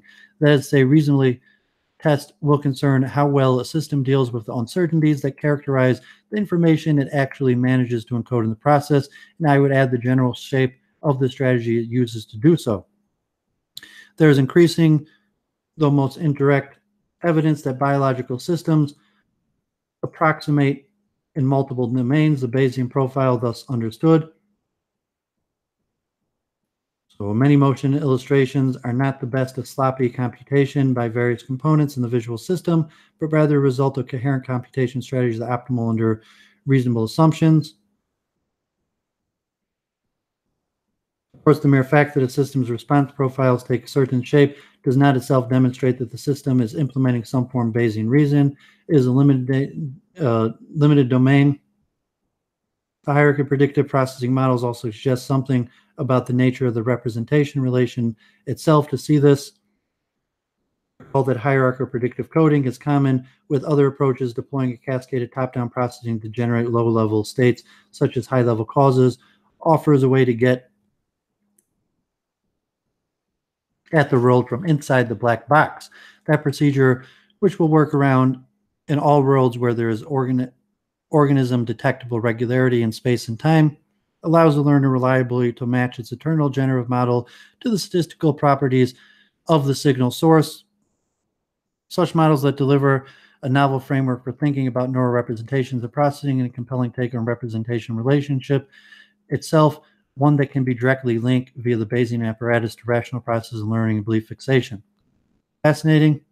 I'm speeding up my reading, skipping some parts because this goes on and on. You know, I'm less than halfway through. So the delicate dance between top-down and bottom-up. In the context of bidirectional hierarchical models of brain function, in the context of bidirectional hierarchical models of brain function, action-oriented predictive processing yields a new account of the complex interplay between top-down and bottom-up influences on perception and action, and perhaps ultimately on the relationship between perception, action, and cognition. As noted by Holy, the generative model providing the top-down prediction is here doing much of the more traditional perceptual work, with the bottom-up driving signals really providing a kind of ongoing feedback on their activity by fitting or failing to fit the cascaded downward flowing predictions. This procedure combines top-down and bottom-up influences in an especially delicate and potent fashion and leads to the development of neurons that exhibit selectively that is not intrinsic to the area but depends on interactions across levels of processing hierarchies. Hierarchical predictive coding delivers, that is to say, a processing regime in which context sensitivity is fundamental and pervasive. To see this, we need only reflect that the neuronal responses that following an input evoke responses may be expected to change quite profoundly according to the contextualizing information provided by a current winning top-down prediction. The key effect here, itself familiar enough from earlier connectionist work using the interactive activation paradigm, is that when a neuron or population is predicted by top-down inputs, it will be much easier to drive than when it is not. This is because the best overall fit between driving signal and expectation will often be found by, in effect, inferring noise in the driving signal and thus recognizing a stimulus. Such effects are pervasive in hierarchical predictive processing and have far-reaching implications for various forms of neuroimaging. It becomes essential, for example, to control as much as possible for expectations when seeking to identify the response selectivity of neurons or patterns of neural activity. Strong effects of top-down expectations have also recently been demonstrated for conscious recognition, raising important questions about the very idea of any simple neural correlates to consciousness. In 2011, showed that the onset time required to form a reportable consciousness precept varies substantially by about 100 milliseconds according to the presence or absence of app expectations, and that the neural signatures of conscious perception vary accordingly. As a result, these authors go on to interpret using the apparatus of hierarchical predictive processing. Finally, a particularly striking demonstration of the power of top-down expectations. Anger 2010 showed that neurons in the fusiform face area respond every bit as strongly to non-face stimuli under high expectation of faces as they do to face stimuli. So the study FFA activity displayed an interaction of stimulus featured in expectation factors where the differentiation between FFA responses to face and house stimuli decreased linearly with increasing levels of face expectancy, with face and house evoked signals becoming indistinguishably under high face expectation. Only under conditions of low face expectation was FFA response maximally different from the face and house probes, suggesting the FFA responses appear to be determined by feature expectation and surprise rather than by stimulus features per se. This suggestion in short is that FFA, in many ways, the paradigm case of a region performing complex feature detection, might be better treated as face expectation region rather than as face detection region, a result that the authors interpret as favoring a hierarchical predictive processing model. The growing body of such results leads Muckley to comment that sensory stimulation might be the minor task of the cortex, whereas it is a major task to predicting upcoming stimulation as precisely as possible. In similar vein, 2011 study suggests that on such accounts, neural signals are related less to the stimulus per se than to its congruence with internal goals and predictions calculated on the basis of previous input to the systems. Attention fits very neatly into this emerging unified picture as a means of variably balancing the potent interactions between top-down and bottom-up influence by factoring in their precision, degree of uncertainty. This is achieved by altering the gain of the error units accordingly. The upshot of this is to control the relative influence of prior expectation at different levels. In recent work, effects on the neurotransmitter dopamine are presented as one possible neural mechanism for encoding precision. We refer the reader to work on prediction error and the mesolimbic dopaminergic system. Greater precision, however, encoded means less uncertainty, and it reflected in higher gain on the relevant error units. Attention, if this is correct, is simply one means by which certain error unit responses are given increased weight, hence becoming more apt to drive learning and plasticity and to engage compensatory action. More generally, this means that the precise mix of top-down and bottom-up influences is not static or fixed. Instead, the weight given to sensory prediction error is varied according to how reliable, how noisy, certain, or uncertain the signal is taken to be. This is usually good news, as it means we are not quite slaves to our expectations. Successful perception requires the brain to minimize surprisal, but the agent is able to see very surprising things, at least in conditions where the brain assigns high reliability to the driving signal. Importantly, that requires that other high-level theories, though of an initially agent unexpected kind, win out so as to reduce surprisal by explaining away the high-weighted sensory evidence. In extreme and persistent cases, this may require gradual altering of the underlying generated model of itself. So nicely describe a reciprocal interaction between perception and learning. All this makes the lines between perception and cognition fuzzy, perhaps even vanishing. In place of any real distinction between perception and belief, we now get variable differences in the mixture of top-down and bottom-up influence and differences of temporal space scale and internal models that are making the predictions. Top-level, more cognitive models intuitively correspond to increasingly abstract conceptions of the world, and these tend to capture or depend on regularities at larger temporal and spatial scales. Lower-level, more perceptual ones capture or depend upon the kinds of scale and detail most strongly associated with specific kinds of perceptual contact, but it is the precision-modulated, constant content-rich interactions between these two levels, often mediated by ongoing motor action of one kind or another, that now emerges as a kind of intelligence adaptive response.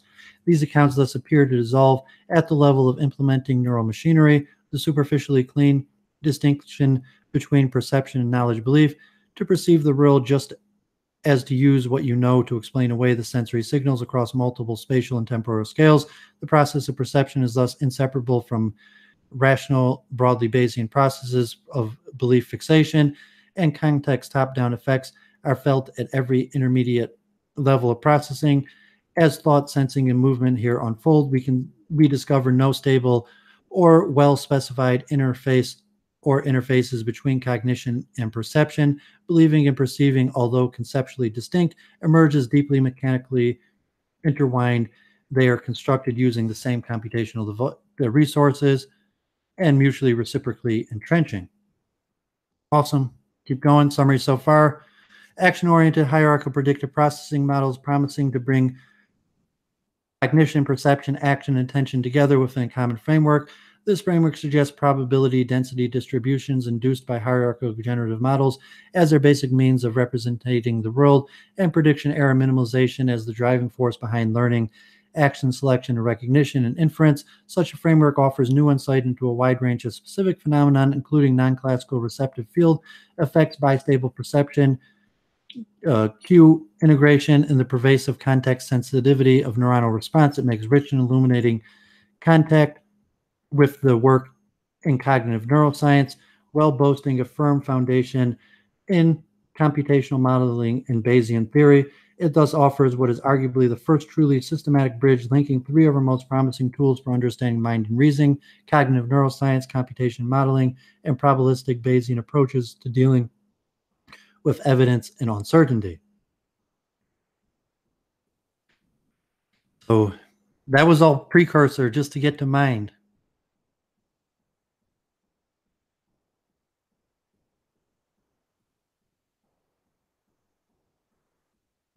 From action-oriented predictive processing to an architecture of mind. Despite the truly impressive list of virtues, both the hierarchical predictive processing family of models and their recent generalizations to action face a number of important challenges, ranging from the evidential, what are the experimental or neuroanatomical implications, and to what extent are they born out of a current knowledge and investigations, to the conceptual, can we really explain so much about perception and action by direct appeal to a fundamental strategy of minimizing errors in the prediction of sensory input, to the more methodological, to what extent can these accounts hope to illuminate the full-scale shape of the human cognitive architecture. In this section, I address each challenge in turn before asking how such models relate to our consciousness and mental life. The neural evidence. Direct neuroscientific testing of the hierarchical predictive coding model and of its action-oriented extension remains in its infancy. So I'm going to skip through this because I'm less than halfway done and I want to read more. Low-level visual input is replaced by the difference between the input and the prediction for the higher-level structures. Higher-level receptive fields represent the predictions of the visual world, while lower-level areas signal the error predictions and the actual visual input. A lot of different studies. So scope and limits, according to Mumford, is in the ultimate stable state, the deep pyramidal conveying prediction downwards would send a signal that perfectly predicts what each lower area is sensing up to the expectant levels of noise, and the superficial pyramidals conveying prediction errors upwards wouldn't fire at all.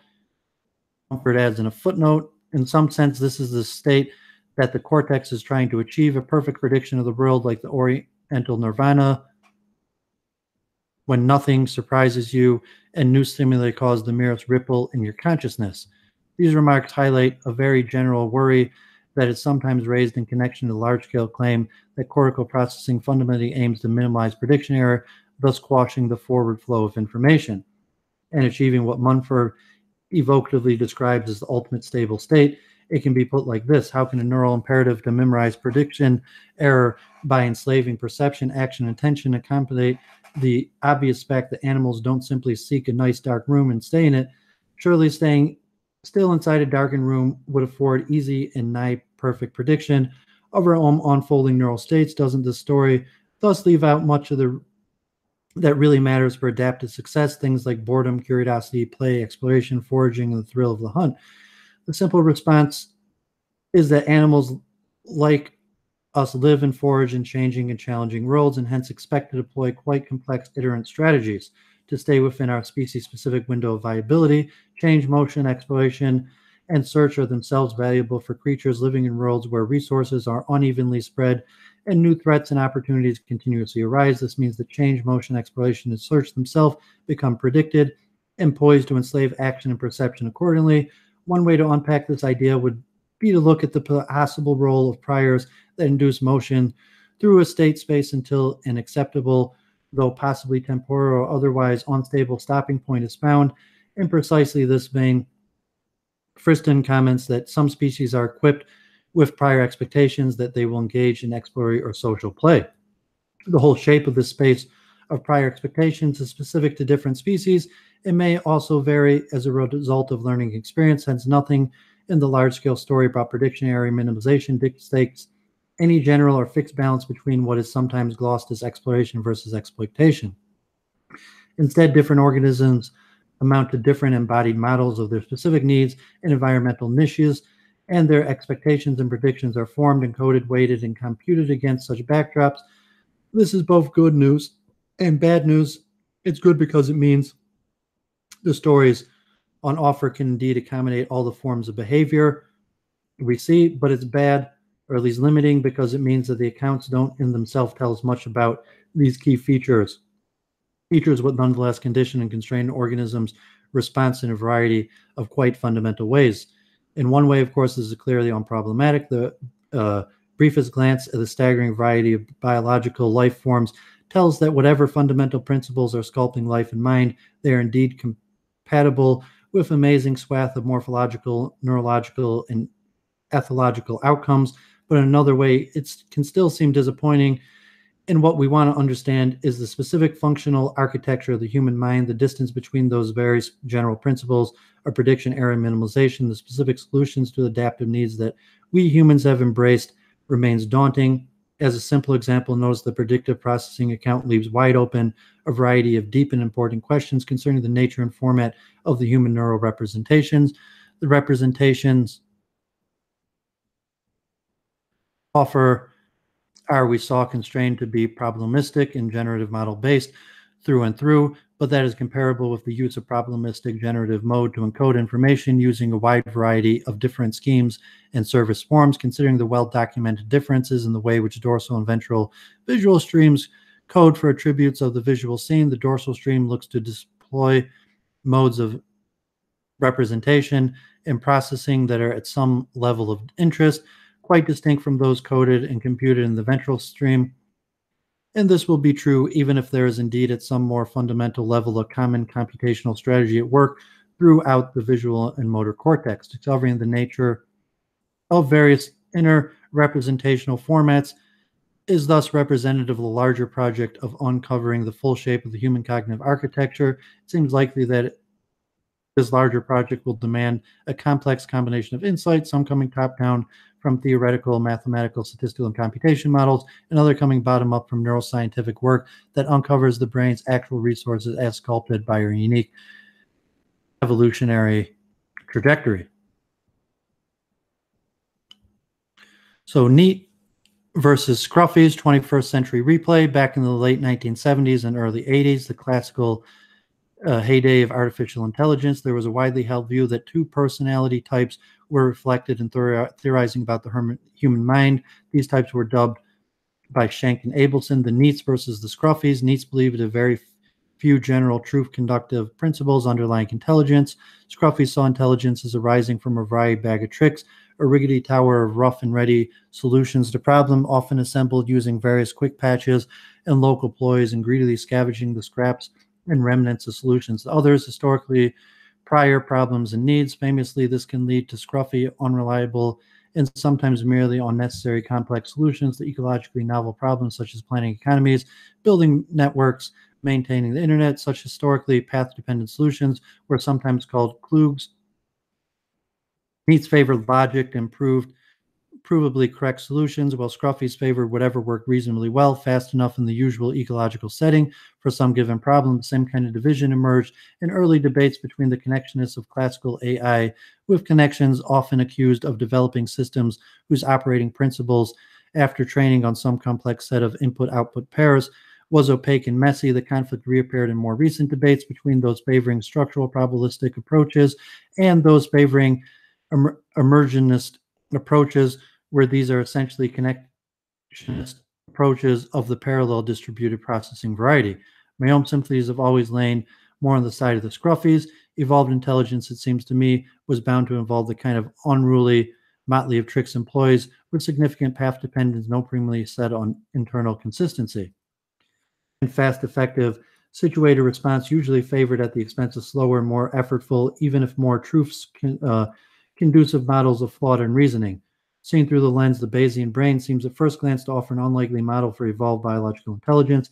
Implemented by hierarchical predictive processing, it posits a single fundamental kind of learning algorithm based on generative models, predictive coding, and predictive error minimization that approximates the rational ideal of Bayesian belief update. Suppose such a model proves correct. Would this amount to the final triumph of the Neats over the Scruffies? I suspect it would not, and for the reasons that shed additional light on the questions about the scope and limits raised in the previous section. Favoring the Neats, we have encountered a growing body of evidence showing that for many basic problems involving perception and motor control, human agents as well as other animals do indeed manage to approximate the responses and choices of optimal Bayesian observers and actors. Nonetheless, a considerable distance still separates such models from the details of the implementations in humans or other animals. It is here that the apparent triumph of the Neats over the Scruffies may be called into question, for the Bayesian brain story tells us at most what the brain manages to compute. It also suggests a good deal about the forms of representation and computation that the brain must deploy. For example, it suggests that the brain must deploy a probabilistic representation of sensory information that must take into account uncertainty of its own sensory signals, estimate the volatility, frequency of change of the environment itself, and so on, but that still leaves plenty of room for debate and discovery as regards the precise shape of the large-scale cognitive architecture within which this all occurs. The hierarchical predictive processing accounts take us a few important steps further. It offers a computationally tractable approximation of the true Bayesian inference.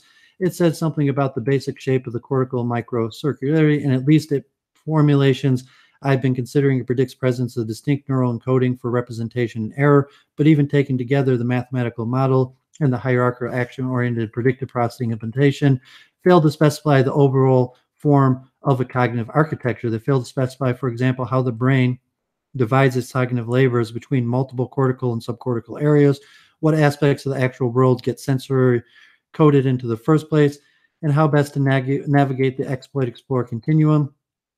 It also leaves unanswered a wide range of genuine questions concerning the representational formats used by different brain areas or for different kinds of problems. This problem is only compounded once we reflect that the brain may well tackle many problems arising later in its evolutionary trajectory by cannily redeploying resources that were once used for other purposes. In the most general terms, then, important questions remain concerning the amount of work that will be done by direct appeal to action-oriented predictive processing, the amount that will still need to be done by uncovering evolutionary and developmental trajectory, reflecting tricks and ploys, the scruffy kloogs that gradually enable our brain like ours to tackle the complex problems of the modern world. So we're situated agents.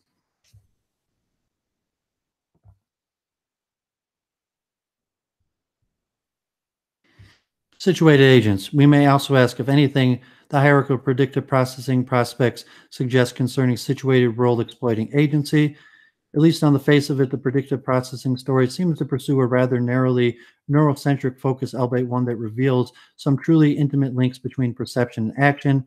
But dig a little deeper, and what we discover is a model of key aspects of neural functioning that makes structuring our worlds generally continuous and structuring our brains and sculpting our actions.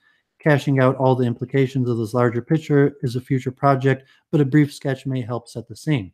Recall that these models display perception and action working in a productive tandem to reduce surprisal, where this measures the implausibility of some sensory state given a model of the world. Perception reduces surprise while matching inputs with prior expectation. Action reduces surprise while altering the world, including moving the body.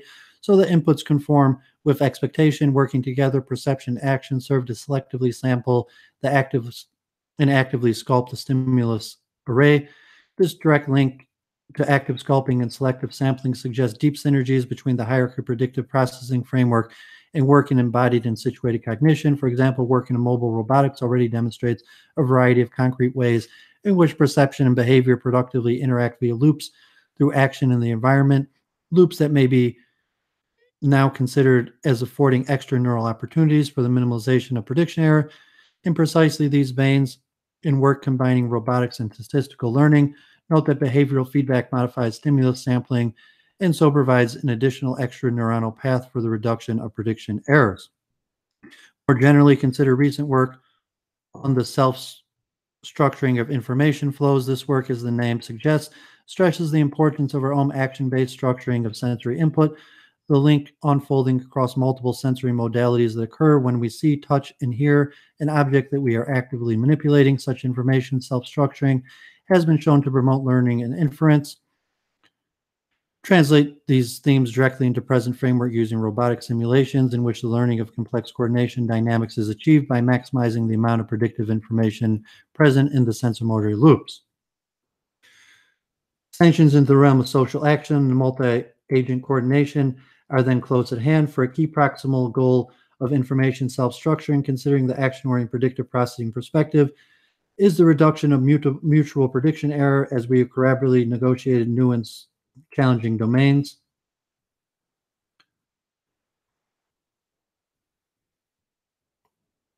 See recent work on synchronization and shared musical experience and the culture as pattern practices. Such a perspective, by highlighting situated practice, very naturally encompasses various forms of longer-term material and social environmental structure. Using a variety of tricks, tools, notation practices, and media, we structure our physical and social worlds so as to make them friendlier for our brains like ours. We color code consumer products. We drive on the right or left, paint white lines in roads, and post prices in supermarkets at multiple timescales and using a wide variety of means, including words, equations, graphs, and other agents, pictures, and all the tools of modern consumer electronics. We thus stack the dice so that we can more easily minimize costly prediction errors in an endlessly empowered cascade of context, from shopping and socializing to astronomy, philosophy, and logic. Consider from this perspective our many symbol-mediated loops in material culture via notebooks, sketchpads, smartphones, to have observed conversational with other agents. For some intriguing speculations concerning the initial emergence of those discrete symbols in predictive probabilistic contexts. There's studies on this. Such loops are effectively enabling new forms of reentrant processing. They take a highly processed cognitive product, such as an idea about the world, clothe it in public symbols, and launch it out into the world so it can re-enter our own system as a concrete perceptible, and one now bearing highly informative statistical relationships to other such linguiform perceptibles. It is courtesy of all that concrete public vehicle and spoken words, written text, diagrams, and pictures that our best models of reality, unlike those of other creatures, are stable, reinspectable objects apt for public critique and refinement. Our best models of the world are thus the basis for cumulative, communal, distributed reasoning, rather than just the means by which individual thoughts occur. The same potent processing regimes now target these brand new types of statistically pregnant designer inputs, and then enable to discover and refine new generative models, latching on and at times actively creating even more abstract structures in the world. Action and perception thus work together to reduce prediction error against the more slowly evolving backdrop of a culturally distributed process that spawns a succession of designer environments whose impact on the development and unfolding of human thought and reason can hardly be overestimated. Such culturally mediated processes may incur cost in the form of very kind of path dependence, in which later solutions build on earlier ones. In the case at hand, path-based idiosyncrasies may become locked in material artifacts, institutions, notably measuring tools, and cultural practices, but is the very same trajectory-sensitive process that delivers the vast cognitive profits that flow from the slow multi-generational development of stacked complex designer environments for thinking, such as mathematics, reading, writing, structured decisions, and schooling. A process that Sterling describes nicely as incremental downstream epistemic engineering. The upshot is that human-built environment becomes a potent source of new intergenerational transmittal structure that surrounds our biological brains. What are the potential effects of such stacked and transmissible designed environments upon prediction-driven learning in cortical hierarchies? Such learning routines make human minds permeable at multiple spatial and temporal scales to the statistical structure of the world as reflected in training signals, but those training signals are now delivered as part of the complex developmental web that gradually comes to include all the complex regularities embodied in the web of statistical relations among the symbols of other forms of social cultural scaffolding in which we are immersed. We thus self-construct a kind of rolling cognitive niche able to induce the acquisition of generative models whose reach and depth far exceed the apparent base in simpler forms of sensory contact with the world. The combination of iterated cognitive niche construction and profound neural permeability by statistical structures of the training environment is both potent and self-fueling. When these two forces interact, repeatedly reconfigured agents are enabled to operate in repeatedly reconfigured roles, and the human mind becomes a constantly moving target.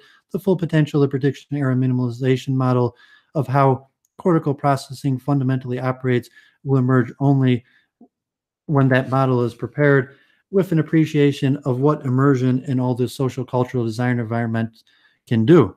For some early steps in this direction, there's studies. Such a combined approach would implement a version of so-called neuroconstructivism, which asserts the architecture of the brain and the statistics of the environment are not fixed.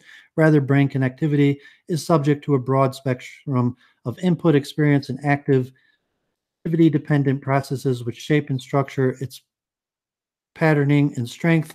These changes in turn result in altered interaction with the environment, exerting causal influences on what is experienced and sensed in the future. All this suggests a possible twist upon the worries concerning the ability of predictive processing frameworks to specify a full-blown cognitive architecture.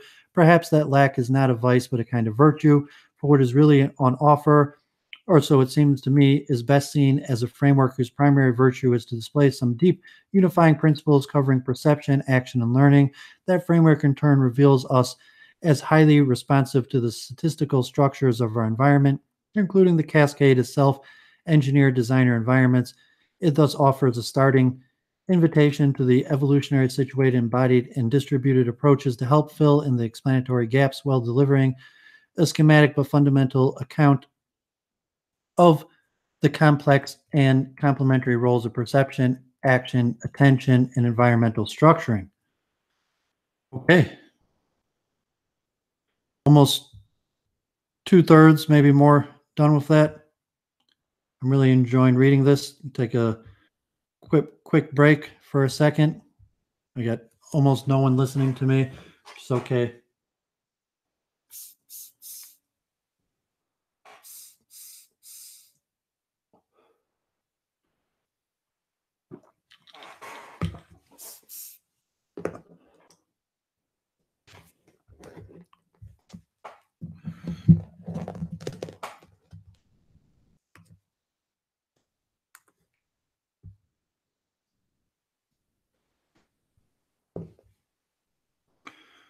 Okay, sorry about that. Just needed a break to refresh my voice. Content and consciousness. How finally do the accounts on offer relate to human mental life? This, of course, is the hardest, though potentially the most important question of all. I cannot hope to adequately address it in the present treatment, but a few preliminary remarks may help to structure a space for subsequent discussion. Agency and experience. To what extent, if any, do these stories capture or explain facts about what we might think of as personal or agent-level cognition, the flow of thoughts, reasons, and ideas that characterize daily consciousness through and reason? A first but fortunate, merely superficial impression is that they fall short of illuminating personal level experience. For example, there seems to be a large disconnect between surprisal, the implausibility of some sensory state given a model of the world, and agent level surprise. This is evident from the simplest fact that the precept that overall best minimalizes surprisal, hence minimalizes prediction errors for the brain might well be, for me, the agent, some highly surprising and unexpected state of affairs. Imagine, for example, the sudden unveiling of a large and doleful elephant elegantly smuggled onto the stage by a professional musician. The two perspectives are, however, easily reconciled. The too large and doleful elephant is best understood as improbable, but not surprising. Instead, the precept is the one that best respects what the system knows and expects about the world, given the current combination of driving inputs and assigned precision, reflecting the brain's degree of confidence in the sensory signal. Given the right driving signal and high enough assignment of precision, top-level theories of initially agent unexpected kind can still win out so as to explain away the highly weighted tide of incoming sensory evidence. The sight of a doleful elephant may then emerge as the least surprising precept available, giving the inputs, the priors, the current weighting on sensory prediction error. Nonetheless, as systemic priors did not render that precept very likely in advance, hence perhaps the value to the agent of the feeling of surprise. The broadly Bayesian framework can also be seen at odds with the facts about consciousness, perceptual experience for a different reason. The world, it might be said, does not look as if it encoded as an intertwined set of probability density distributions. It looks unitary, on a clear day, unambiguous, but this phenomenology again poses no real challenge.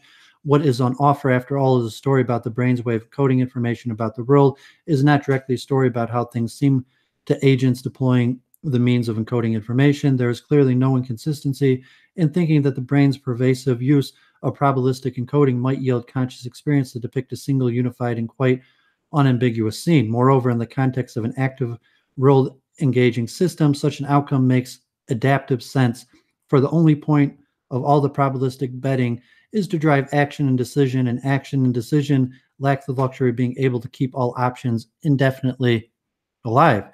It would do the evolved creature no good at all to keep experiencing the scene to some degree uncertain if the current task requires a firm decision and if its neural processing is already settled on a good, strongly supported bet as to what's most probably out there.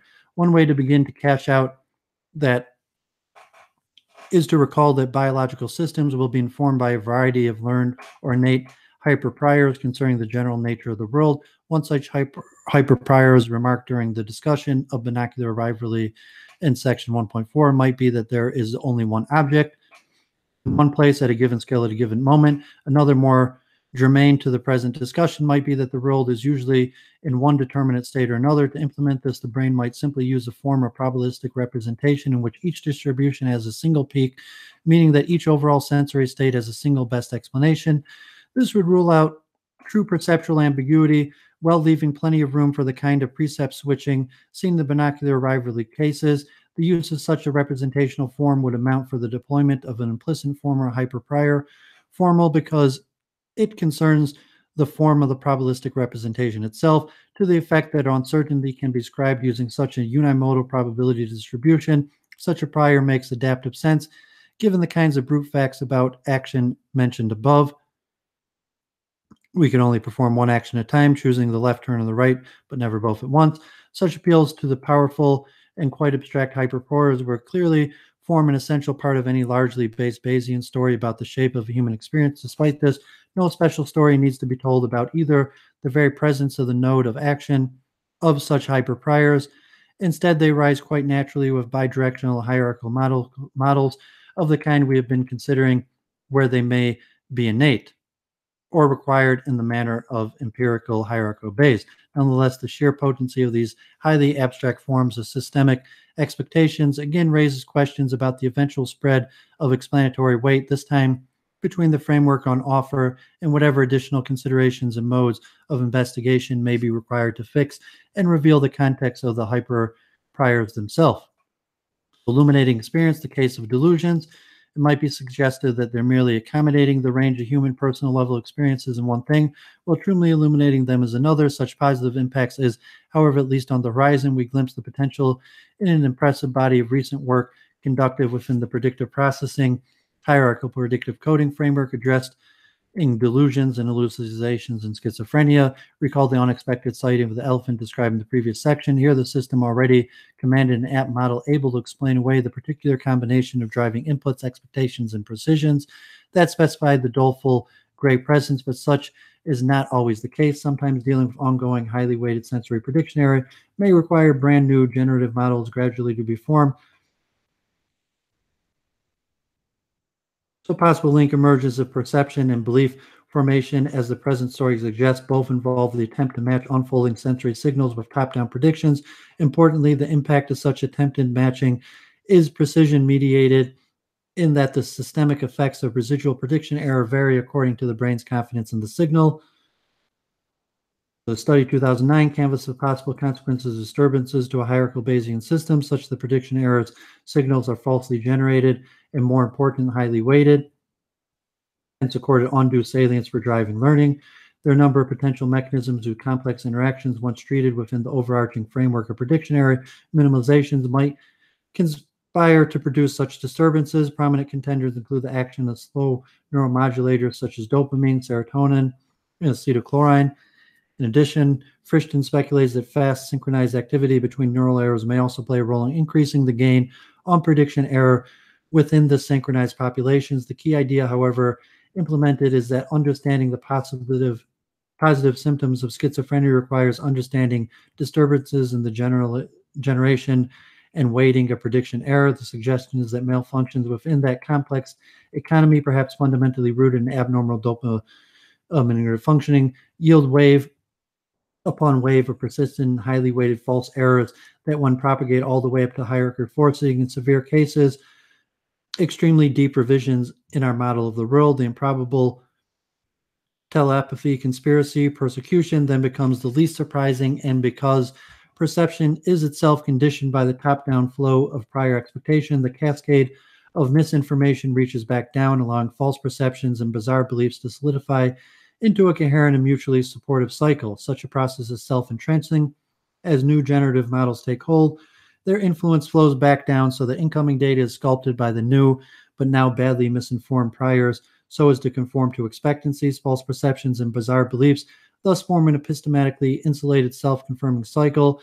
This then is the dark side of a seamless story about perception and cognition. The predictive processing models merge, usually proactively, perception, belief, learning, and effect into a single overarching economy, one in which dopamine and other neurotransmitters control the precision, the weighting, hence the impact of inference on learning of the prediction error itself.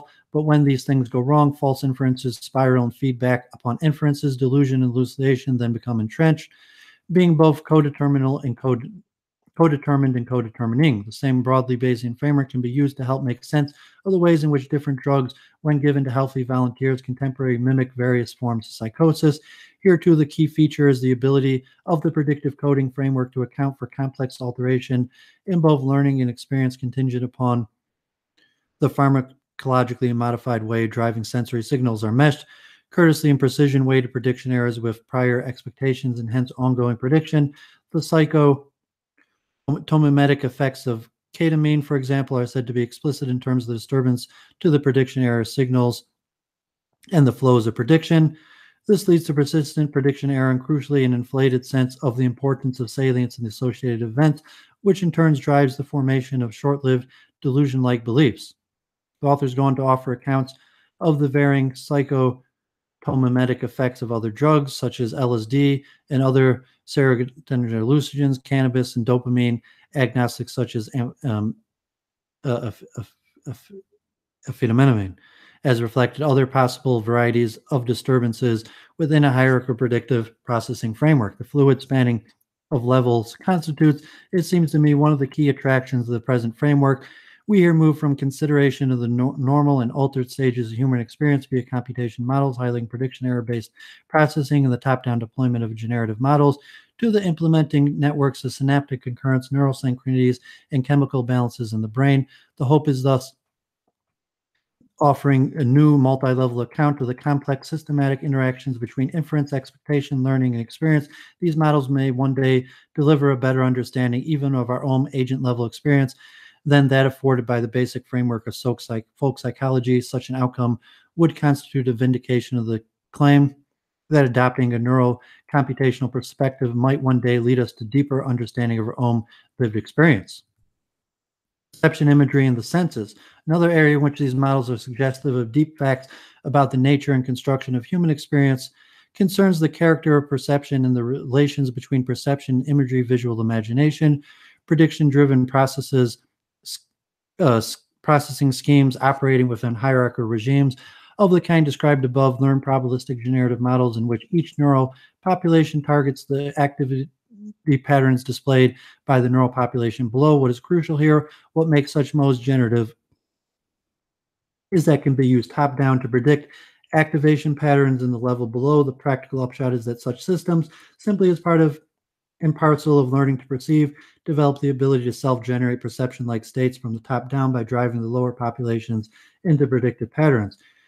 There thus emerges the rather deep connections between the perception and the potential for self-generated forms of mental imagery.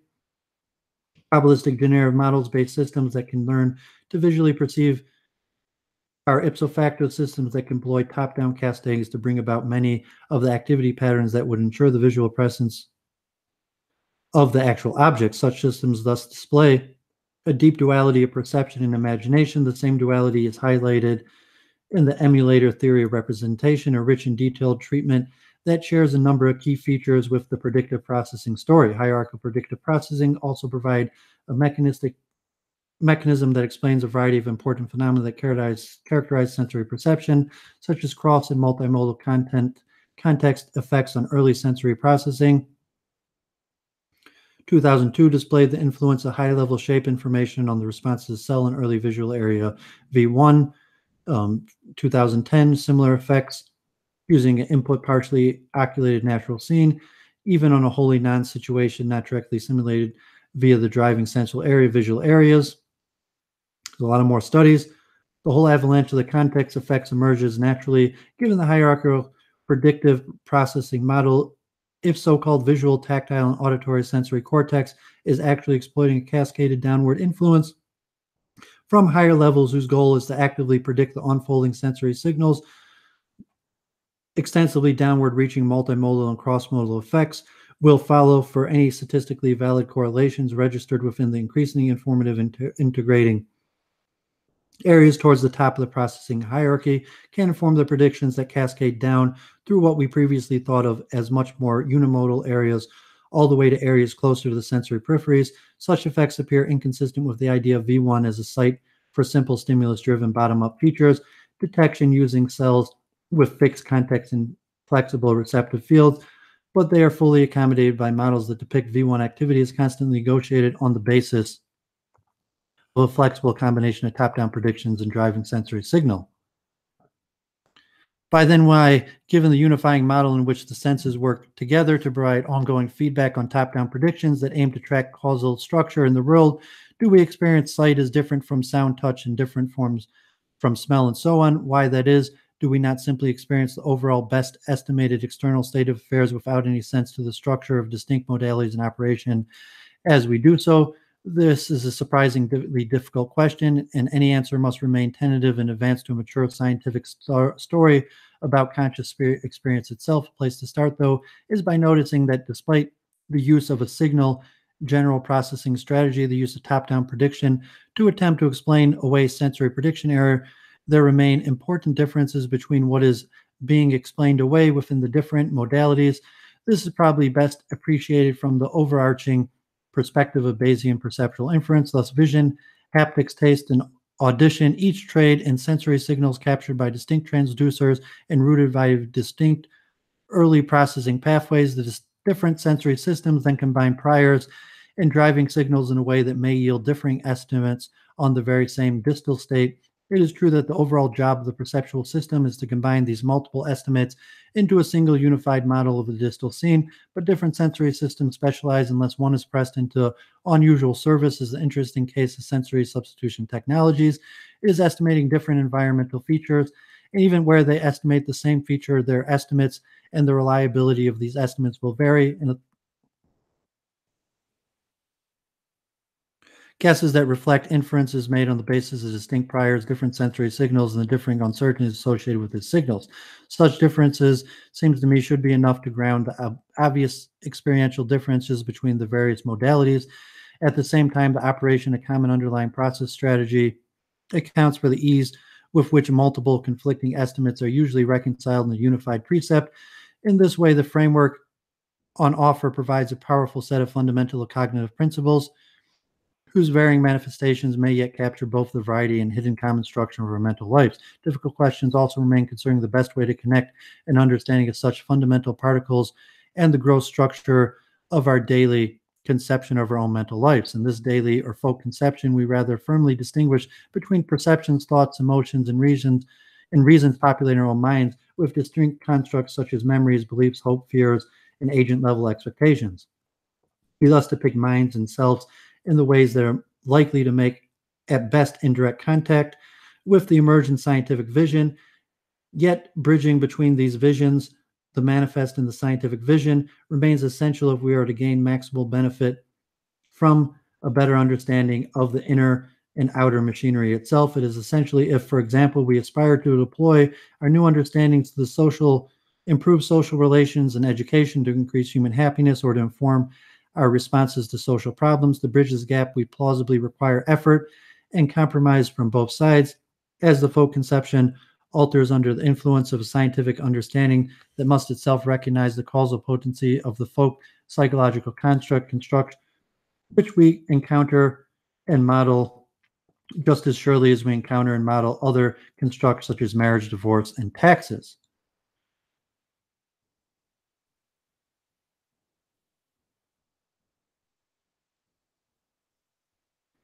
Okay, so sensing in the world. What then of the mind-world relation itself? So Howe suggests one important and probably unfashionable thing that this theory tells us about the mind is that the perception is indirect. What we perceive as the brain's best hypothesis is embodied in high-level generative model about the causes in the outer world. There is something right about this. The bulk of our daily perceptual contact with the world, if these models are on the mark, is determined as much by our expectations concerning the sense scene as by the driving signals themselves. Even more strikingly, the forward flow of sensory information consists only of the propagation of error signals, while richly contentful predictions flow downward, interacting in complex nonlinear fashions, being the web of reciprocal connections. One result of this pattern of influence is a greater efficiency in the use of neural encoding, since an expected event does not need to be explicitly represented or communicated to higher cortical areas, which have processed all of its relevant features prior to its occurrence. If this is indeed the case, then the role of perceptual contact with the world is only to check and, when necessary, correct the brain's best guessing concerning what is out there. This is a challenging vision, as it suggests that our expectations are in some important sense the primary source of all the contents of our perception, even though such contents are constantly being checked, nuanced, and selected by the prediction error signals consequent upon the driving sensory input. Perhaps surprisingly, the immediate role of the impinging world is thus most marked when error signals in a well-functioned brain drive the kinds of plasticity that result in perceptual learning rather than in the cases where we are simply successfully engaging well-understood domain. Nonetheless, we may still reject the bold claim that what we perceive is the brain's best hypothesis, even if our own prediction is indeed doing much of the heavy lifting. It remains correct to say that what we perceive is not some internal representation or hypothesis, but precisely the world. We do not, courtesy of the brain's ability to latch on to how the world is by means of a complex flow of sub-personal processes.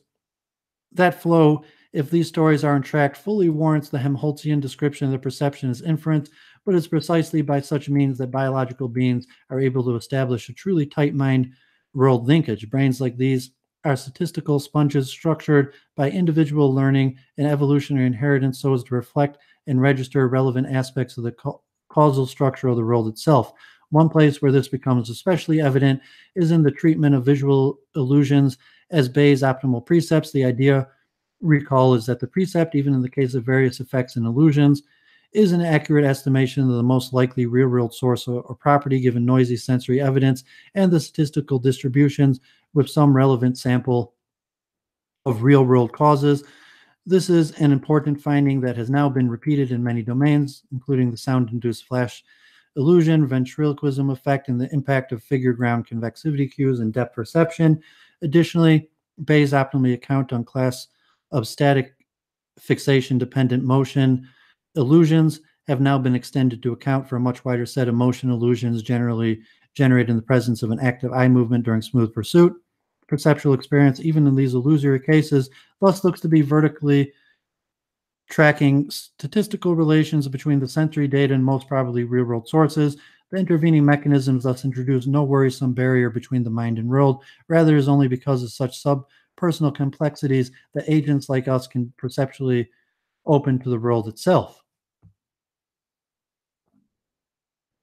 Okay, so taking stock. Almost finished up here. Comparison with standard computationalism. Just how radical is the story we've been asked to consider? It is best seen as an alternative to mainstream computational accounts that posit a cascade of increasingly complex feature detection, perhaps with some top-down biasing, or is it merely a supplement to them, one whose main virtue lies in the ability to highlight the crucial role of prediction error in driving learning and response? I do not think we are yet in a position to answer this question with any authority, but the picture I painted suggests an intermediate verdict, at least with respect to the central issue concerning representation and processing.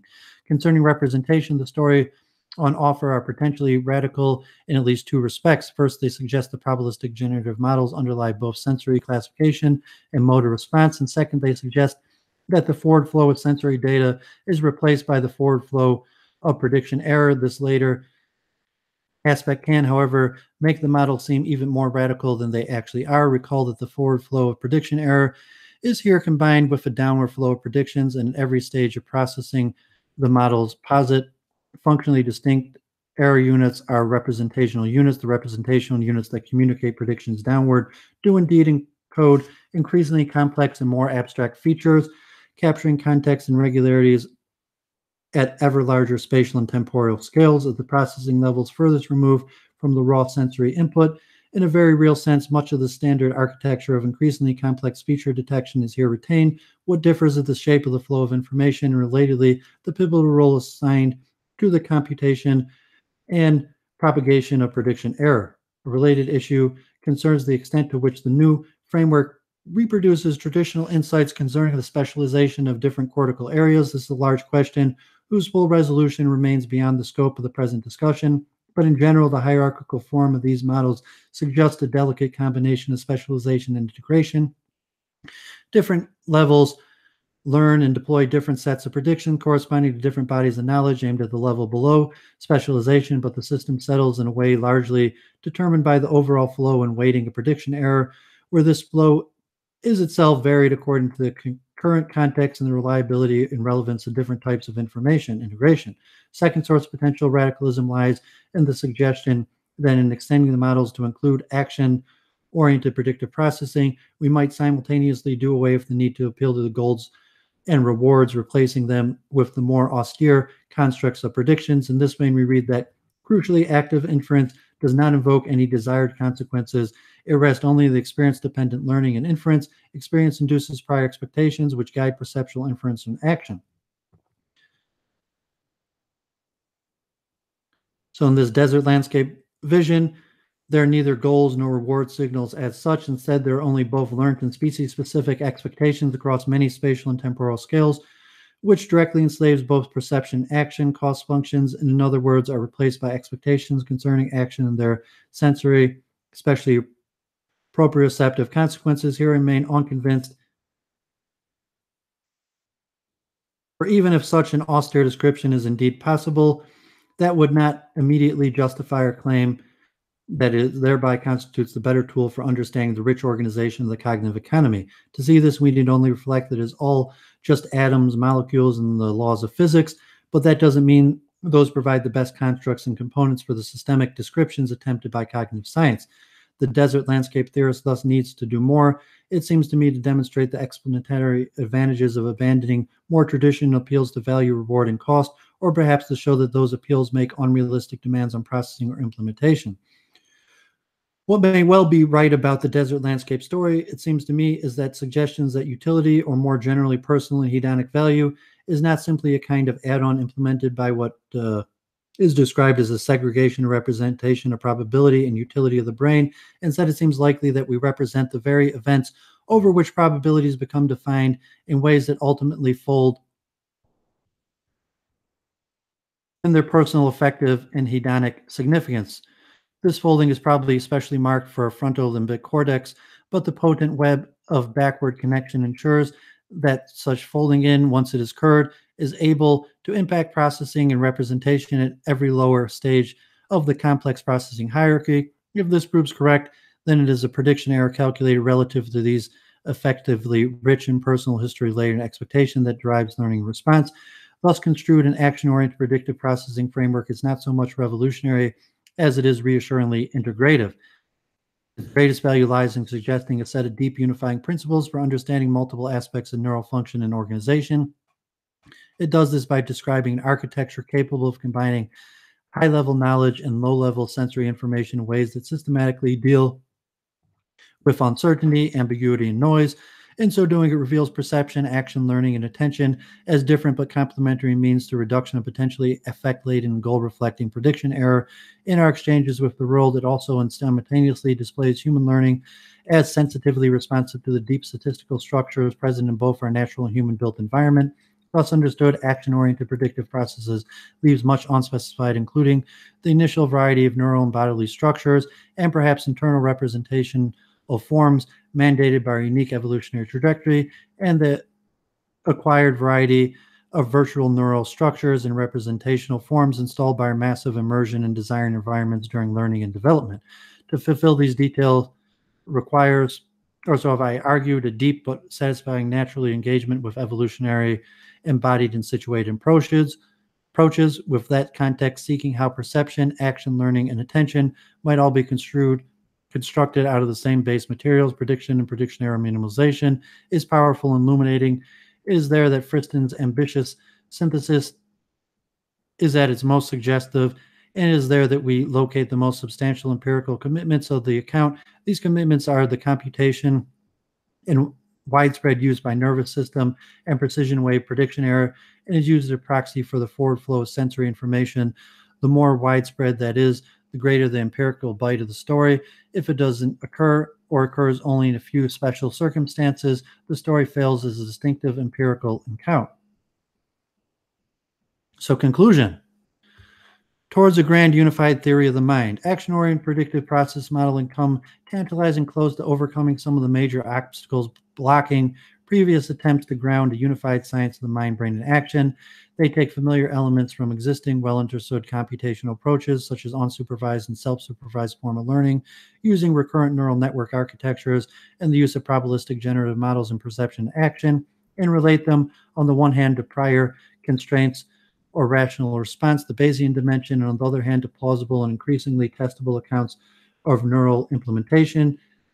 Is this potent positioning between the rational, the computational, and the neural that is their most attractive feature? In some ways, they provide the germ of an answer to Mara's dream, a systematic approach that addresses the levels of the computation, the algorithm, and the implementation. The sheer breadth of application is striking. Essentially, the same models here account for a variety of superficially disparate effects of spanning perception, action, and attention.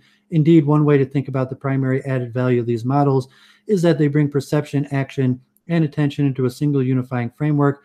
They thus constitute the perfect explanatory partner, I've argued, for recent approaches that stress the embodied, environmentally embedded dimensions of mind and reason. Perception, action, and attention, if these views are correct, are all the same family business, that of reducing sensory prediction error resulting from our exchanges with the environment. Once this basic family business is revealed, longer-term environmental structuring, both material and social cultural, falls neatly into a place. We structure our roles and actions so that most of our sensory predictions come true. But this neatness hides important complexity. For another effect of all the material and social cultural scaffolding is to induce substantial path dependency as we confront new problems using pre-existing material tools and inherent social structures. The upshot, or so I've argued, is that this full account of human cognition cannot hope to jump directly from the basic organizing principles of action-oriented predictive processing to an account of the full shape of human thought and reason. What emerges instead is a kind of natural alliance. The basic organizing principle highlighted by action-oriented predictive processing make us superbly sensitive to the structure and statistics of the training environment, but our human training environment are now so thoroughly artificial that our explicit forms of reasoning so deeply inflected by various forms of external symbolic scaffolding that understanding distinctively human cognition demands a multiplying hybrid approach. Such an approach would combine the deep computational insights coming from probabilistic generative approaches, among which figure action-oriented predictive processing with solid neuroscientific conjecture, and with a full appreciation of the ways our many self-structured environments alter and transform the problem spaces of human reason. The most pressing practical question thus concerned what might be thought as the distribution of explanatory weight between the accounts on offer and approaches that explore and uncover these more idiosyncratic or evolutionary path-dependent features of the human mind and the complex transformative effects of the social cultural cocoon in which it develops. Questions also remain concerning the proper scope of the basic predictive processing account itself. Can that account really illuminate reason, imagination, action, selection, and all its diversity? What do the local approximations of the Bayesian reason look like as we depart further and further from the safe shores of basic perception and motor control? What new forms of representation are then required, and how do they behave in the context of hierarchical predictive coding regimes? How confident are we of the basic Bayesian gloss of our actual processing? Do we, for example, have a firm enough grip on when a system is computing its outputs using a genuine approximation to the true Bayesian scheme rather than merely behaving as if it did so? The challenges, empirical, conceptual, and methodological, are many and profound, but the potential payoff is huge. What is on offer is a multi-level account of some of the deepest natural principles underlying learning and inference, and one that may be capable of bringing perception, action, and attention under a single umbrella. The ensuing exchanges between neuroscience, computation theorizing, psychology, philosophy, rational decision theory, and embodied cognitive science promise to be among the major intellectual events of the early 21st century. Okay. So that concludes. I read 20 pages of this. So, there's notes, and then there's peer commentary on this and complaints on this. You got Ned Block, attention and perceptual adaptation.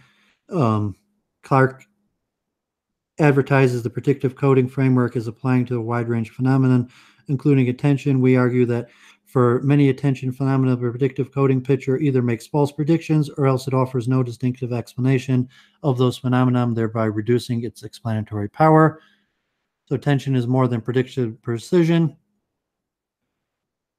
The cornerstone of the Target article is that predictive coding framework attention can be modeled by weighing prediction errors with a measure of precision. We argue that this is not a complete explanation, especially in the light of ERP, event-related potentials, data showing large evolved responses for frequently presented target stimuli, which are thus predicted. Applications in predictive control neuroscience. The second sensory cortex has been interpreted as coding information rather than stimulus properties since Sokolov in 1960 showed increased response to unexpected stimuli discernment. The motor cortex is also organized around expectations, coding the goal of an act rather than a set of muscle movements. Expectation drives not only immediate response, but also a very structure of the codes, as demonstrated by development of receptive fields, a mirror structure of the visual world. So when the predictive brain gets it really wrong, Clark examines the notion of the predictive brain as a unifying model for cognitive neuroscience from a level of basic neural processing to sensorial motor control. Although we are generally in agreement with this notion, we feel that there are many details still that need to be flushed out from the standpoint of perceptual action. So expecting ourselves to expect the Bayesian brain as a projector from Daniel Dennett. Clark's essay lays the foundation for a Bayesian account of the projection of consciously perceived properties The expectation that our brains test against inputs concern the particular affordances that evolution has designed us to care about, including especially expectations of our own expectations. In grounding predictions, coding models, and empirical neuroscience research, Clark makes a convincing case for the merits of conceptualizing brains as hierarchical prediction machines. The perspective has the potential to provide an elegant and powerful general theory of the brain function, but it will ultimately stand and fall with evidence from basic neuroscience research. Here we characterize the status quo of the evidence and highlight important avenues for future investigations. Predictive explanation and the role of generative models in language processing. We propose, following Clark, that generative models also play a central role in the perception and interpretation of linguistic signals. The data explanation approach provides rationale for the role of prediction in language processing and unifies a number of phenomena, including multiple cue integrations, adaptive effects, and cortical responses to violation of linguistic expectations. And Carl Friston, active inference and free energy. Why do brains have so many connections? The principles exposed by Andy Clark provide answers to questions like this by appealing to the notion that brains distill causal regularities in the sensorium and embody them in models of their world. For example, connections embody the fact that the causes have particular consequences. This commentary considers the imperatives for the form embodiment. So, Friston was someone that Clark drew on heavily for the study. He was one of the top experts in the field. You talk about free energy and predictive coding, darkroom problem, evidence and explanatory power. So the brain is not an isolated black box, nor is its goal to become one. In important ways, Clark hierarchical prediction machine approaches parallels the research agenda we have been pursuing. Nevertheless, we remain unconvinced that the hierarchical predictive machine offers the best clue yet to the shape of the unified science of mind and action. The apparent convergence of research interest is offset by profound divergence of theoretical starting points and ideal goals. Unraveling the mind. A radical interpretation of the predictive coding approach suggests that the mind is seamless. That is, the cancellation of error signals can propagate smoothly from highest to lowest levels of the control hierarchy, dissolving a distinction between belief and perception. Delusions of alien control provide a test case. Close examination suggests that while there is evidence of predictive coding within the cortex, they are not evidence for seamless interpretation. So you got Bayesian animals sense ecological constraints to predict fitness and organize individually flexible reproductive decisions. The quantitative theory of reproductive decisions says that individuals use updated priors from constantly changing demographic circumstances to predict their futures, to adjust actions flexibly and adaptively. Our ecological evolutionary models of ultimate causes seem consistent with Clark's idea and thus suggest an opportunity for unified proximate and ultimate theory of Bayesian animal brains and senses and actions. I hope people have time to read through all of these. I'm just trying to give an overview, just saying why I read this whole article out loud, and all these are just responses to this concept. Personal narratives and the highest levels of cognitive integration. We suggest that the hierarchical predictive processing account detailed by Clark can be usefully integrated with narrative psychology by situating personal narratives at the top of individual narrative hierarchy. Narrative representations function as high-level generative models that direct our attention and structure our expectations about unfolding events. Implications for intriguing scientific and humanistic views of human experience are discussed. Whenever next, hierarchical timing, perception, action. The target article focus on predictive coding of what and where something happened and the where and what response to make. We extend the scope by addressing the when aspect of perception and action. Successful interaction with the environment requires prediction, and everything from millisecond accurate motor timing to far future events. The hierarchical framework seems appropriate for timing. Two kinds of latent cognitive processing, distinguishing intransience from dogmatism. The brain is involved in theory-laden cognitive processes, but there are two different theory-laden processes. In cases where the theory is based on facts, more facts can either falsify or confirm a theory. In cases where the theory is about the choice of a benchmark or standard. More facts can only make a theory either more or less warranted. Predictions in light of your ohm action repertoire as a general computational principle. We argue that brains generate predictions only within the constraints of the active repertoire. This makes the computational complexity tractable and fosters a step-by-step parallel development of sensory and motor systems, hence is more a benefit than a lateral constraint, and may serve as a universal normative principle to understand semi-motor coupling interactions with the world. Maximal mutual information, not nominal entropy for escaping the dark room. A behavioral drive directed solely at minimizing predictive error would cause an agent to seek out states of unchanging and thus easily predictable sensory inputs, such as a dark room. The default to an evolution encoded prior to avoid such untenable behavior is unsatisfying. We suggest an alternative information theoretical interpretation to address this dilemma. Backwards is the way forward. Feedback in the cortical hierarchy predicts the expected future. Clark offers a powerful description of the brain as a prediction machine, which offers progress on two distinct levels. First, on abstract conceptual level, it provides a unifying framework for perception, action, and cognition, including subdivisions such as attention, expectation, and imagination. Second, hierarchical prediction offers process on a concrete description level for testing and constraining conceptual elements and mechanisms of predictive coding models, estimation of predictions, prediction arrows, and internal models. Skull-bound perception and precision optimization through culture. So this just goes on and on, the amount of studies in response to Clark's theory. And then the author responds. So Clark gave a response to all of these different things and goes through them all. And I hope to read through these. So I lost all my viewership, which I understand, saying I'm doing these largely for my own personal self-advancement and intellectual efforts, but it said this is a public study session that I hope will benefit many people and be index material for myself and others moving forward on this important topic. So shalom for everyone who joined me for parts. I hope you benefited from it, and doing glory to my creator, and possibly this Clark's idea of top down and bottom up, that the soul will be fit in there somewhere where he's looking for completely material representations of this. So shalom till the next time, hopefully tomorrow.